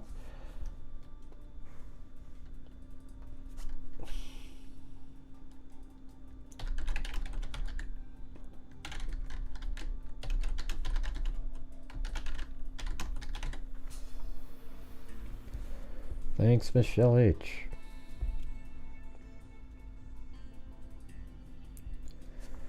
Crooks 20 came within inches of killing former President Trump. Trump, 78, was clipped in the ear. Secret Service snipers killed Crooks, and a major security review is now underway. That's one of the articles. Then there's another. These are just random things that came out today. Profiler says Trump shooter Thomas Matthew Crooks, likely not politically motivated, was organized thinker. Let's see what he said. The motivation of that. There's a lot of things that we will never experience to investigate. The rarity of an attempted presidential assassination would be one of those examples. So we do watch the media and we try to see if we can understand, like everyone else is watching, what is the motivation of that. So the first thing we start with when we do that is we call that behavioral science a threshold diagnosis, giving you an opinion based on open source information that we really are not embedded in the investigation. And even those embedded in the investigation are getting bits and pieces, I would imagine, until they can come together and they can start to say, here's the totality of everything that we have collected. So where I like to start with that, I guess, is in the opinion business, is that I like to tell people, well, then let's look at what history has told us about the event we're looking at, and what has the research told us about that.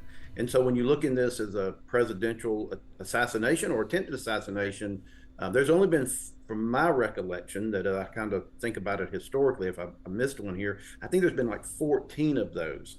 So if you think about it, that's 5 presidential or presidential candidates assassinated, and then there are 9 presidential or candidates attempted assassination. So when you look at that, there was a Secret Service exceptional case study done in the late 80s, and they expanded that and looked at like a total of 80 plus type of events that had occurred. So, and you put things into perspective, looking at the history we know and what the research says. I mean, the first things that stood out about that that we know about history is that, number one, there is no profile, right? And you may have heard that with, talk about active shooters in the past. There is no profile. You can go from 16 to 60 for assassins. There is no profile.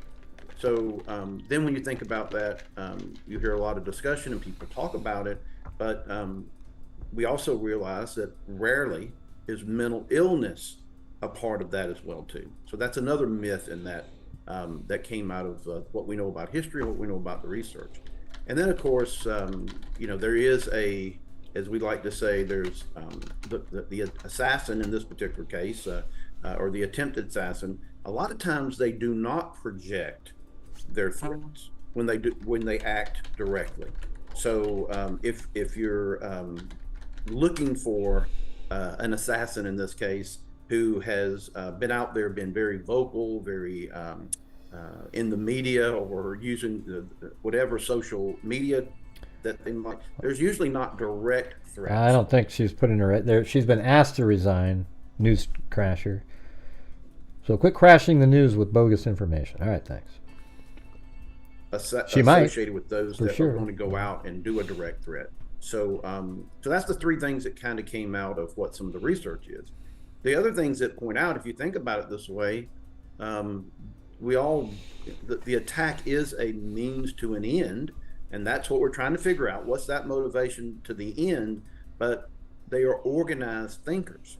As much chaos as these events may bring to what we observe and we see, they really are organized thinkers. Think about it. It's not an impulsive act. They don't typically just wake up in the morning and go, hey, there's going to be a presidential candidate in my county, in my district, so I just think I'm going to go over and try to kill him. It has some planning and organized thought to it.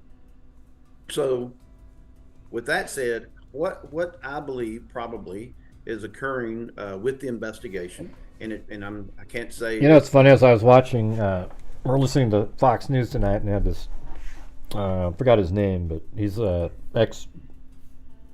ex-special forces, I think, guy that lost both of his legs, but he's on there and he's talking about, he's like, hey, listen, I figured it out. Now listen, if you listen to, at the beginning, see how there's those 3 shots? Those are the ones where he was taking dead aim at Trump. And then after that, after Trump went down, he just does 5 sort of random shots like that. And now listen, everybody, listen. You hear this one little, that's him being taken out by the sniper on the roof. I've said this for literally a week now. The exact same thing. It's crazy. It's these guys are so far behind, it's almost unbelievable. This way, tools to use, and one of those would be what we call an indirect personality assessment, and that is how we look at this case, the offender in this case. They're probably going out and they're interviewing as many people as they can find that would know the offender, and they can ask a series of standard questions. And the methodology there is that you want to make sure that you're asking the same questions to the same people, so you're getting back the same feedback. And I say same feedback meaning there might be one person that knows the answer, one person doesn't know the answer, but that's where you get the totality of the answers that come together. So that's what we call in our first stage, we call that data assimilation. That's just gathering data, gathering information, but they're probably using that indirect personality assessment to capture that information. And then of course, they're going to take collectively that information. They're going to also compare that to the crime scene information that they have. And they're going to start to do a behavioral construction. They're going to start to piecing together what they think behaviorally about the offender. And once they get, and you never get 100% of everything, but once they get what they believe is the most information they can get, and they piece that together, then it does start to move in the motivational typology of what they can believe motivated this type of individual. I always like to tell people, in the simplistic term when I'm talking to people, when they ask me questions about behavioral science, it is simplistically when you say, in this case, we know what happened. So let's ask ourselves, why would the offender do it that way? And it leads us to a who. And I always say, if we don't know who did it, then it's not name and date of birth. It's offender characteristics and traits. And in this particular case, they know who the shooter was in this case. So now you can apply some of that offenderology, if you will, to kind of piece together what type of offender characteristics and traits did Crooks have before he acted out in the way that he did in the assassination attempt. So that there's, in a nutshell, I guess, how I would imagine they're going through it to try to come up with what the motivation is. And there's probably 6 to 8 motivations of assassins, as we would call them, or direct attackers, or attempted attackers. But you know, the one thing that I probably did share with some of the understudies going through the profiler training on the first night was just to tell them, don't be surprised if this is not politically motivated.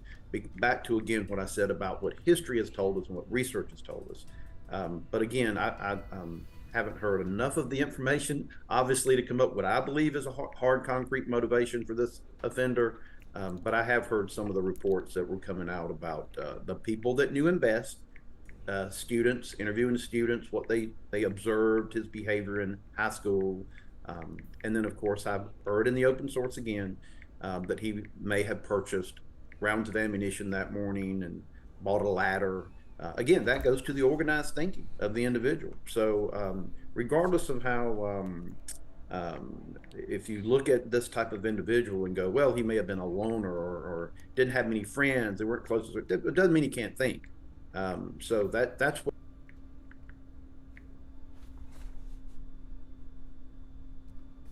of the individual. So regardless of how, if you look at this type of individual and go, well, he may have been a loner or didn't have many friends, they weren't close to it doesn't mean he can't think. So that's what I have to text your stuff.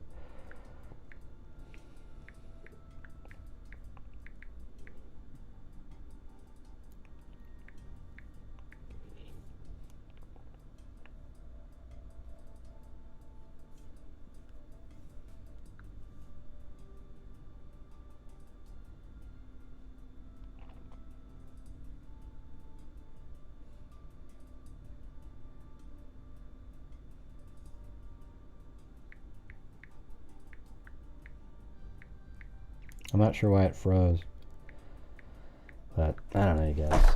It's just struggling again. or didn't have many friends. Anyways, it's frozen there. All right, let's see right here.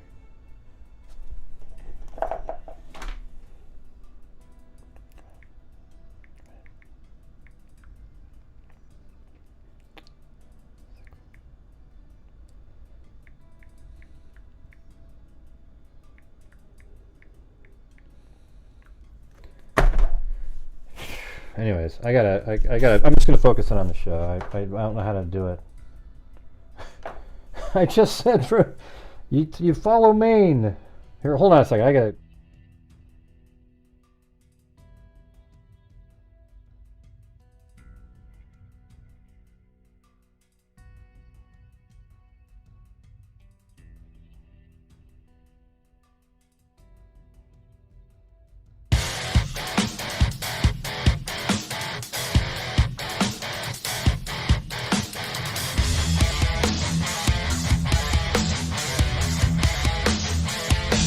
Later.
Yeah, I guess you had a hard time finding the spots where I was saying.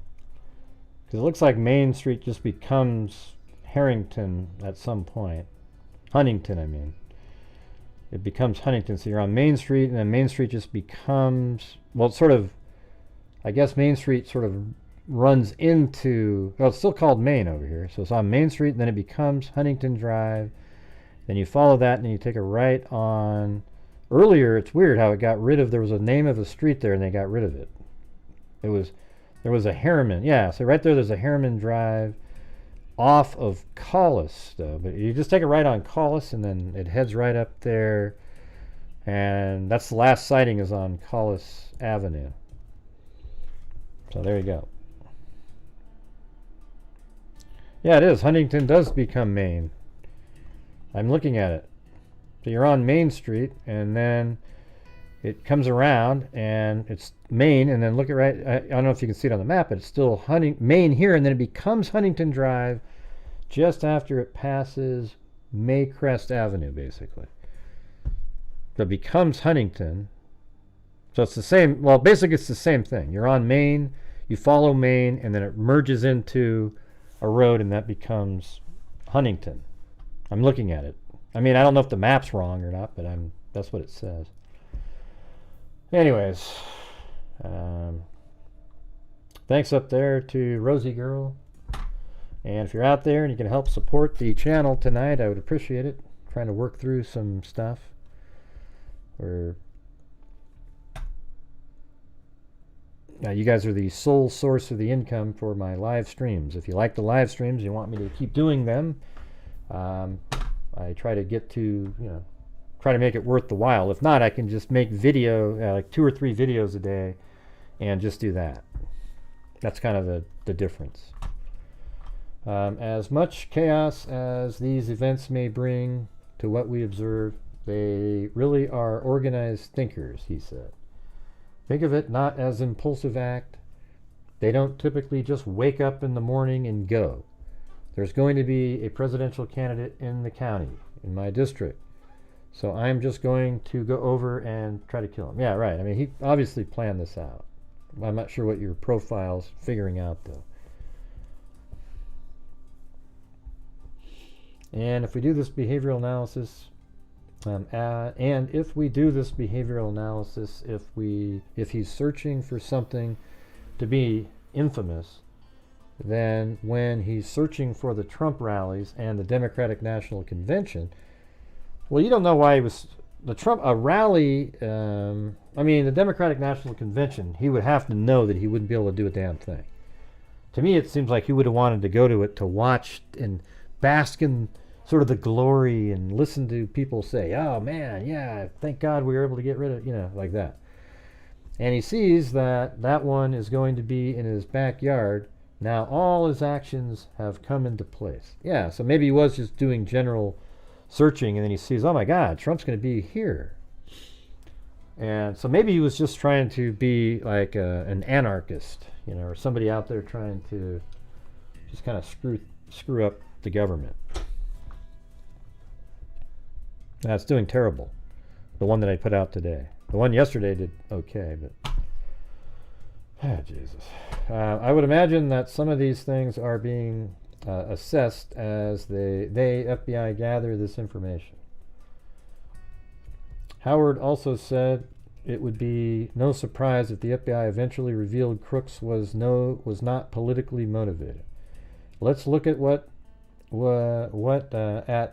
history has told us about the event we're looking at, and what does the research tell us about that. Citing a 1980s research study done by U.S. Secret Service, Howard said there is no profile of an assassin or attempted assassin. You can go from 16-year-old to 60-year-old, he said, and there's rarely mental illness a part of that as well. Howard said the FBI Behavioral Science Unit is likely to conduct an indirect personality assessment, which would include interviewing and many people who knew Crooks with a list of standardized questions. The questions, the experts said, would be focused on Crooks' prior characteristics and traits before he acted out against Trump. The methodology there is that you want to make sure that you're asking the same question to the same people, so you're getting back the totality of the answers that come together, he said. They're going also compare that to the crime scene information. They're going to start to piece together what they think behaviorally about the offender, he added.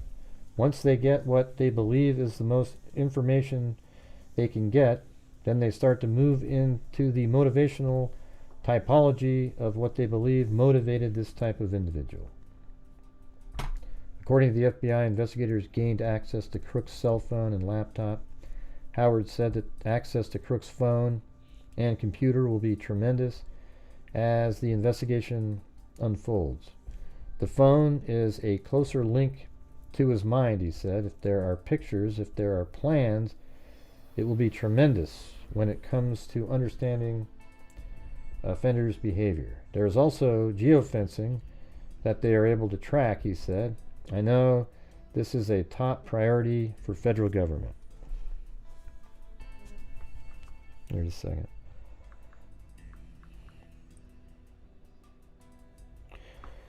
Yeah.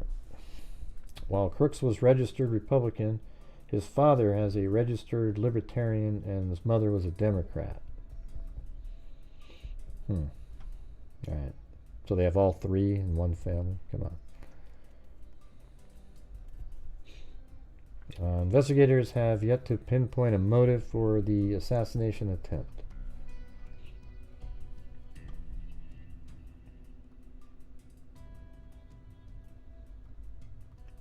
I thought it'd be cool just I guess there's a Wikipedia that just came out on him. I mean, that's crazy, but like, you know, let's see what's in this. Let's see. Was an American man who attempted to assassinate Donald Trump, the former president of the United States, and at the time, the presumptive Republican Party nominee. What do you mean at the time? Are you trying to like already write this as like history? On July 13th, 2024, at a rally near Butler, Pennsylvania, Crooks shot at Trump with an AR-15 style rifle from a nearby rooftop while Trump was giving a speech. He hit Trump's ear and killed one attendee while critically injuring two others before being killed by the Secret Service counter assault team. His motive remains unknown, and information on his political views is inconclusive for the time being. In January 2021, he donated $15 to a Democratic platform. Since September 21, he was registered Republican voter in Pennsylvania. An investigation by the Federal Bureau of Investigation is underway. Thomas Matthew Crooks was born September 20th, 2003, and was raised in Bethel Park, Pennsylvania. The neighborhood he lived in was described by a local politician as middle class, maybe upper middle class. Both of his parents worked as licensed professional counselors. Recollections about Crooks, including information about his life and personality, vary considerably. He attended Bethel Park High School, where he was known as an above-average student. He joined the National Technical Honor Society in 2021 while in junior high school. 2022, he graduated with high honors and won a $500 STAR Award from the National Math and Science Initiative. Yeah, so he's not dumb. Yeah, definitely not dumb. Classmates and school officials characterized him as quiet, with classmates saying he was often bullied for various reasons, including his quiet demeanor, body odor, and wearing camouflage hunting outfits and surgical masks to school. Body odor. Huh. Crooks enjoyed playing chess and video games, and he was learning how to program computers. He attended computer technology program at the Steele Center for Career and Technical Education. Some students and graduates from Bethel Park High School alleged that Crooks tried out for his school's rifle team, but he failed the tryout because of his poor aim. I heard that wasn't true. The Bethel Park School District said there is no record of Crooks trying out for the team. There you go. Crooks appeared briefly in a 30-second Black Rock advertisement that first aired in 2022, featuring a teacher from Bethel Park High School and several students in the background. Black Rock removed the ad from circulation out of respect for the victims of the July 13th assassination attempt. Crooks earned an associate degree in engineering science from the Community College of Allegheny County, graduating 2 months before the shooting. He was employed as a dietary aide in a local nursing home at the time of the shooting. According to the nursing home, he had passed a background check and performed his job without concern. He had been accepted into both the University of Pittsburgh and Robert Morris University and planned to attend the latter. On July 12, 2024, Crooks went to the shooting range where he was a member to practice firing. So that's the shooting range kind of near his house, that big one. He purchased over 50 rounds of ammunition and a ladder before going to the rally on July 13th. He successfully requested a day off from work because he had something to do. He told his coworkers he would be back the next day. On July 13th, 2024, Crooks attempted to assassinate Donald Trump. He climbed atop a building that was being used by police as a staging area. They actually had the counter snipers were in the same building. Crooks shot Trump and injured his upper right ear, and also shot 3 adult male audience members, killing 50-year-old Corey Comparator. He used an AR-15 style rifle that his father had bought legally. Crooks was killed by a member of the Secret Service counter assault team after he began firing. Bomb-making materials were found inside his vehicle and at his home. The following day, July 14, 2024, the FBI identified Crooks as the shooter. As of July 2024, an investigation by the FBI is underway. Crooks' motivation remains unknown. Prior to the shooting, Crooks searched for images and public appearances of Trump. President Joe Biden, Attorney General Merrick Garland, FBI Director Christopher Wray, and Catherine, Princess of Wales were all photos.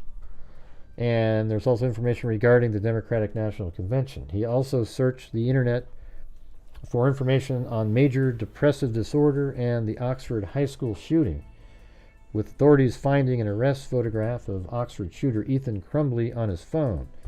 Before the shooting, Crooks' parents called the police to report him as missing and express concern about his well-being. Authorities have stated that his political views are unknown, and they have not determined whether his assassination attempt was politically motivated. Public records do not indicate his views. No posts by Crooks on social media or writings indicating his ideology have been found. On January 20, 2021, at the age of 17, he donated $15 to the Progressive Turnout Project, a liberal voter turnout group, through the Democratic Party donation platform Act Blue. His donation was made the same day that President Biden was sworn into office. According to the Progressive Turnout Project, he made the donation in response to an email about tuning into the inauguration. He was unsubscribed from the group's mailing list in 2022. Crooks had been, according to the Progressive Turnout Project, he made a donation in response to an email about tuning into the inauguration. He was unsubscribed from the list in 2022. Crooks has been registered to vote since September of 2021. The month he turned 18, he registered as a Republican. He voted only once in 2022 midterm elections.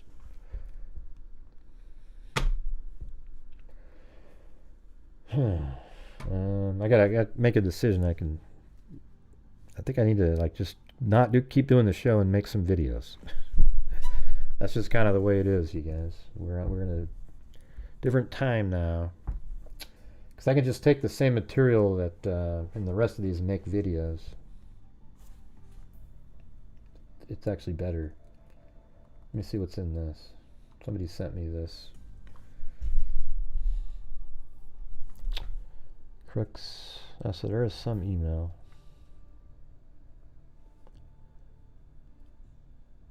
Accounts, username, xat, log, m. Well, it looks like I do have some email addresses. This guy found some stuff on him, but I'll just do that later.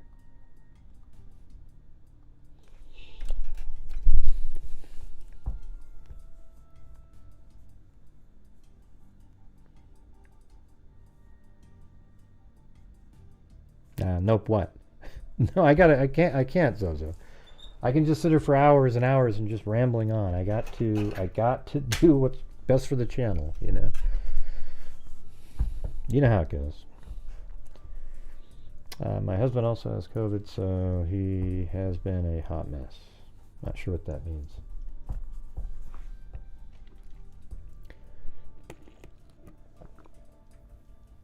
Yeah, hardly anybody saw it.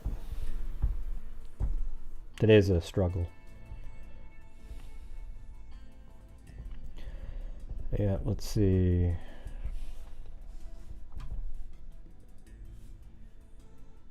I kind of want to check these things out. I'll have to do it over on the side though.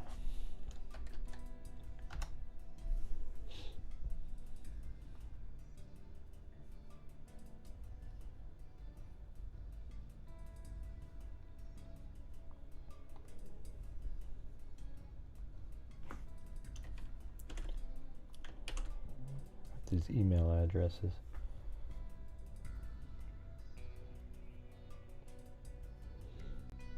Yeah, that has nothing to do with what I was just saying about November.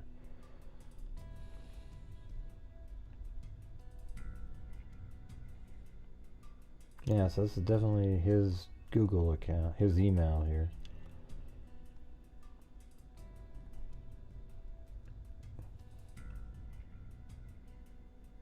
Yeah, says reviewed, top tier, reviewed McCracken Driving School. This is, and then right recently it reviewed Cash My Guns, and reviewed South Hills Toyota. I don't know. That's interesting. They reviewed Cash My Guns. What the hell is that? And that was just before the end of 2024. Kind of interesting. And it's right where he is, top tier bar. You know, he went to a barber shop. That's funny. Let me zoom in here. So these places he has here are top tier, a barber shop, then also Power Home Remodeling. Somehow he has a pin there.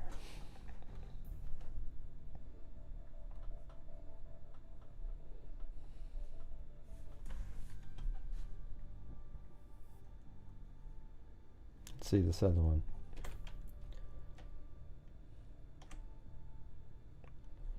Don't have a number.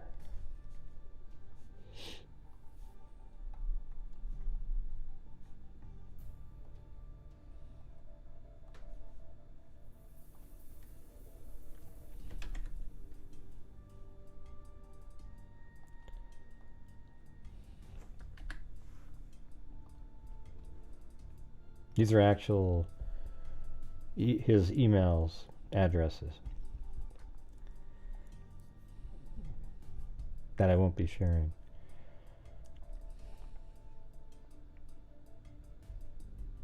Yeah, looks like he has a Skype account. Wonder what he was doing on that.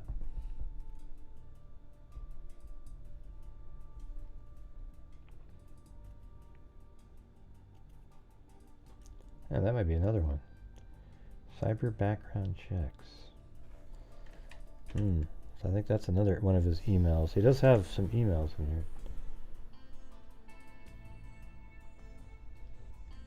These might all be his.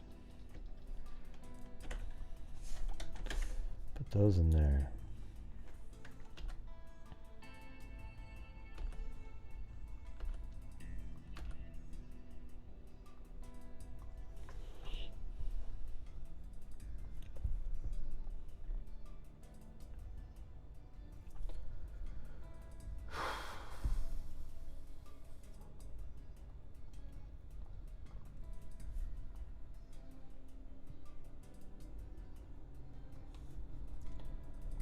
Trump shooter Thomas Matthews Crooks cause, manner, and death revealed. Well, I think that one's pretty obvious, don't you think? An official cause and manner of death has been released for former President Trump's would-be assassin Thomas Matthew Crooks. Crooks died of a gunshot wound to the head, the Butler County Coroner's Office told Fox News Digital. Really? Wow, that's crazy. His manner of death was ruled a homicide. Yes, another human being killed him. The 20-year-old was pronounced dead in Butler County, where he fired 5 rounds at a Trump rally July 13th. A post-mortem examination was completed in neighboring Allegheny County, where Crooks lived in Bethel Park, the Butler County Coroner's Office said. Fox News Digital has reached out to the county's office for comment. It is unclear what happened to Crooks' body after the examination. Fox News Digital has been unable to reach his family for comment. Although investigators have not yet determined his motive, a picture of the 20-year-old man who attempted to assassinate former President Trump is becoming more clear as his former classmates come forward with their impressions. Few people clapped when slender, bespectacled Thomas Matthew Crooks was handed his diploma at his graduation from Bethel Park. A YouTube video of the ceremony shows. Former peers who have spoken out since he was shot dead by Secret Service agents July 13th have characterized the Pennsylvania resident as a quiet loner. But I'm not mapping right now. I'm just...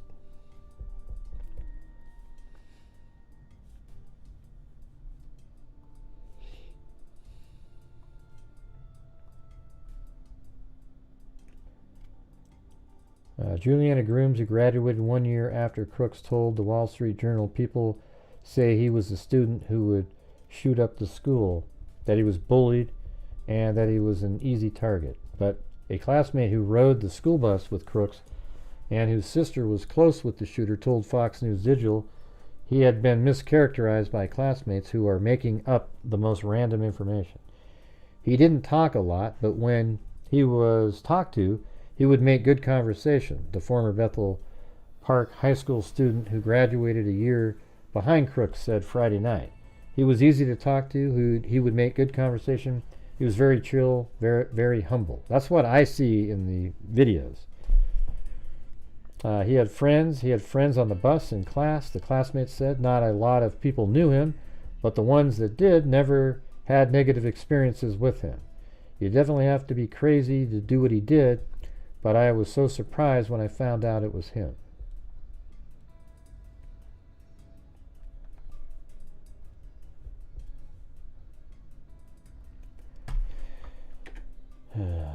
Well, let's see, anything else? Trump shooter Crooks wasn't on rifle team or bullied. See, here we go.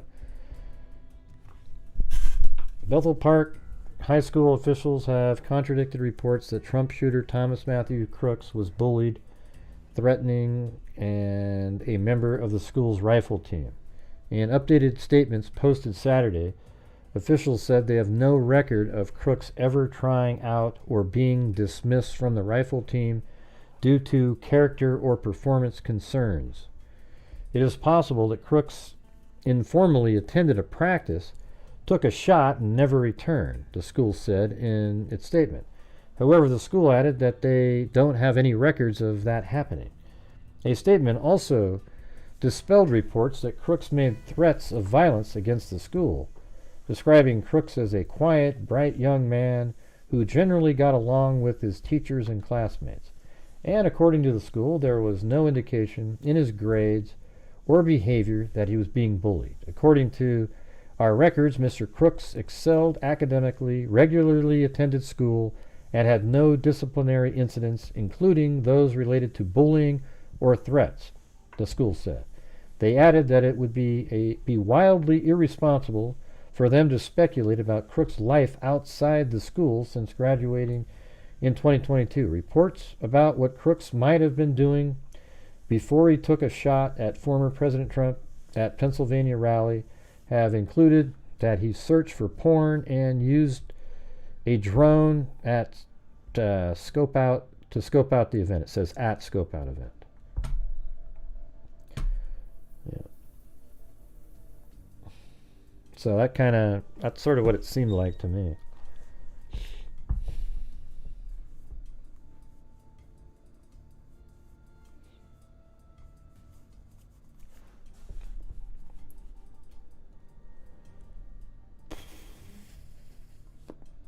Just a second.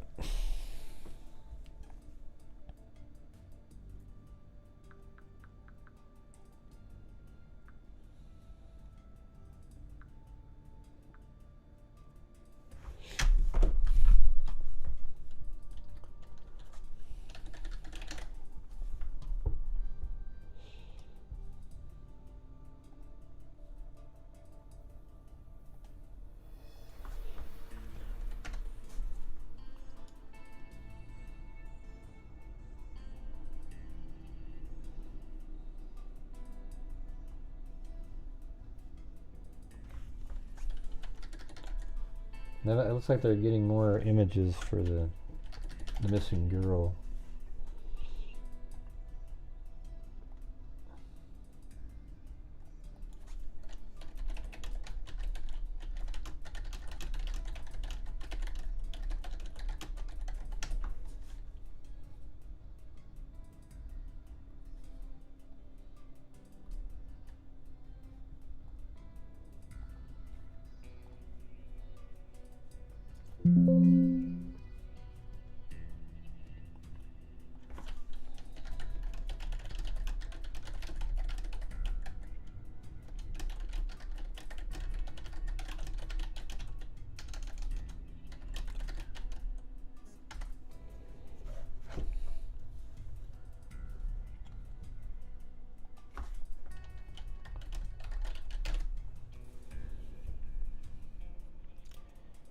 He never made the team, right? Yeah.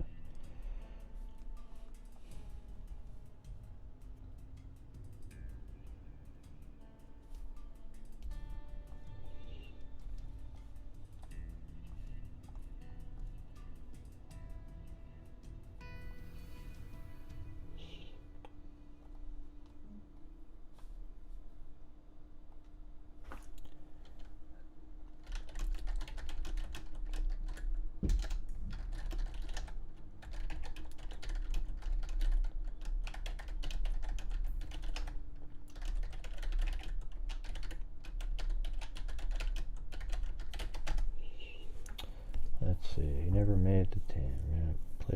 Yeah, because people were like, it's powerful, rich level.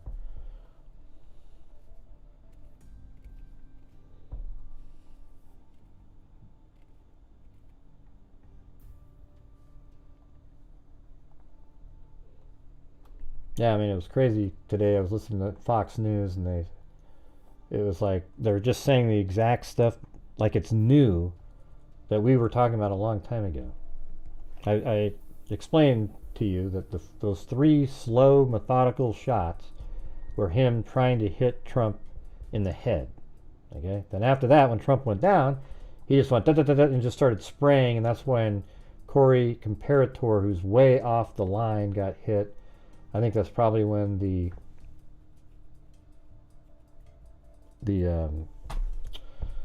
what's it called, hydraulic line over here got hit, that was holding up the speaker. But I think those first three shots went flying in right here, and I think two of them probably hit people over here. That's what I think.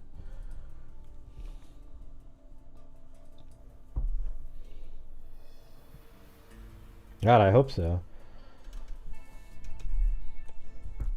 I hope every one of them moves out of here. I just, it's so crazy. I mean, this isn't my political channel, but just listening to the media trying to spin a story. Oh, Project 25, this crazy, like trying to make it seem like I think it's so disgusting. It just makes me angry. Because people believe shit like that, or whatever it's called. Yeah, he was out, did it today, and I was kind of nervous for him the whole time. I wonder how it would feel to be him, to get up in front of people thinking, man, is somebody going to try this again? Especially outdoors, you know?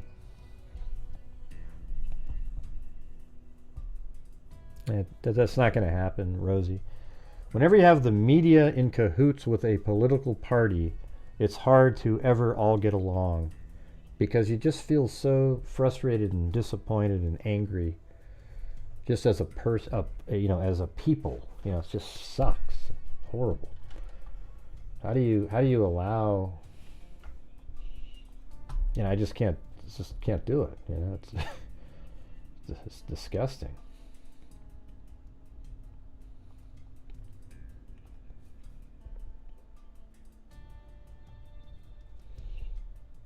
It says clamped on the ground. How about, yeah, don't know what that means. Clamp the sea floor. Okay, hopefully that's a little net.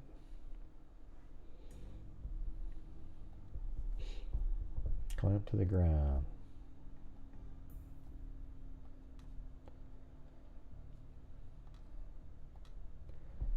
What does absolute mean? Okay, how far is this above sea level here? 1,343 feet. Okay.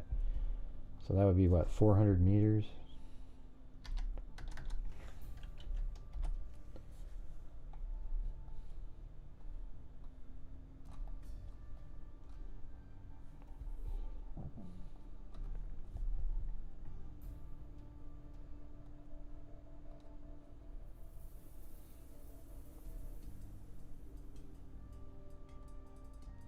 Oh, there it is. Okay, see now, see how it's up in the air? Isn't that cool? I mean, it's weird how you can... Alright, so let's see. Maybe make that 500 meters. Alright. So, 1,337 feet would be... So I think if we do yards, I could do it. No, it doesn't let you do yards, so... 350 meters, let's say. No. It's too low.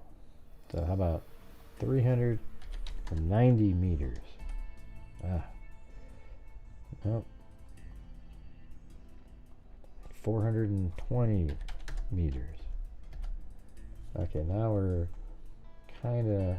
You know, you can actually go under this, I think.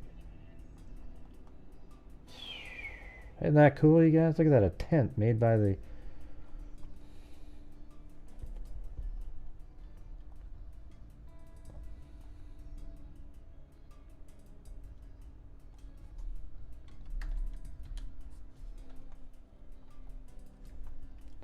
So that just shows you that the ground is a little bit hilly right there.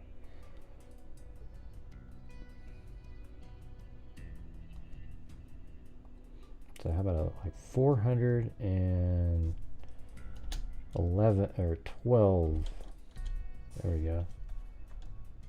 So it's almost just above the ground there, but it doesn't give any distortion to the map. So now there's no, it's not jaggedy or anything. You can see it.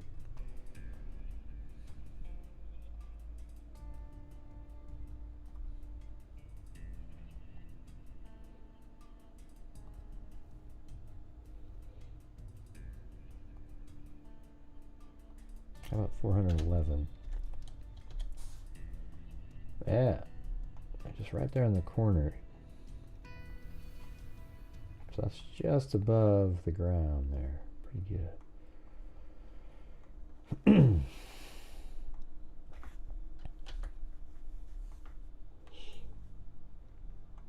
But now those are below it, so you can't see them. The shots that I have in there. Darn it. But I don't even want those on anyways. Just turn that off and then this. See, now you have it what it looked like before anything happened, just like that.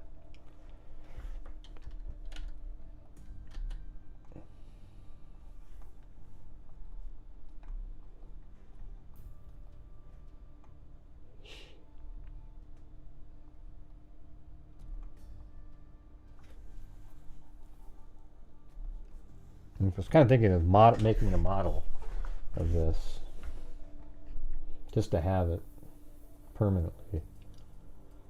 I don't think it should be too hard. It looks kind of easy, you know. Like these are probably pretty simple to make over here. I don't know how tall those tents are, but you guys probably don't really want to watch that. So anyways, thank you guys. I appreciate you guys being here tonight. Thank you to Allie Cake, Julia Morales, Holly G. Holly's been here for 18 months. 15 Lee, Alan Alexander, Julia Morales, new member, Lisa Valenzuela, 8675309, Jeannie Gayagoy, Aaron Elliott, Michelle H, Wendy Van Rokel, Allie Cake, Your Gypsy, Timothy Apple Jackson, and Jessica Schubach gifted a membership. Cheryl Bullock, Aaron Elliott, Monogamous Apostate, 2 in a row there, thank you. Ginger Keys, Jessica, just Jessica, not Jessica Schubach. Holly G, Holly Miranda Holly, Lisa Valenzuela, Notorious Nance, 54 months, thank you. Michelle H, Notorious Nance, Linda Howe, and Rosie Girl. All right, well, there you go, everybody. I think we had also, somebody bought the notebook. Yeah, Holly bought, I think, bought a notebook. So there you go. All right, thanks, everybody. Appreciate it. And we'll see you tomorrow. All right. So thanks for watching. And as I always say, until next time, be safe out there. And a 1 and a 2 and a 3 and a 4 and a 5 and a 6 and a 7 and an 8 and a 9 and a 10 and 11 and a 12 and a 13. Now yeah, I've been doing this true crime thing for quite a while now. And during this whole time, I have not seen one person that is a crime dissector, flag rejector. I'm a certified human lie detector. Gonna get ya on a stretcher if you try and play me like an old projector. Crime sector is my nectar. Professor Gregel's gonna give another lecture. Crime collector, freak connector, and I'm always gonna be a pup protector. Fool deflector, interceptor, and I'm meaner than a specter with a vector on his pector. With all respect, y'all, just remember I've a temper fucking check ya. I have no agenda, I'm no pretender, and I'll serve it to you straight without the blender. And in the end, I'm gonna send ya on a mission to reveal the true offender.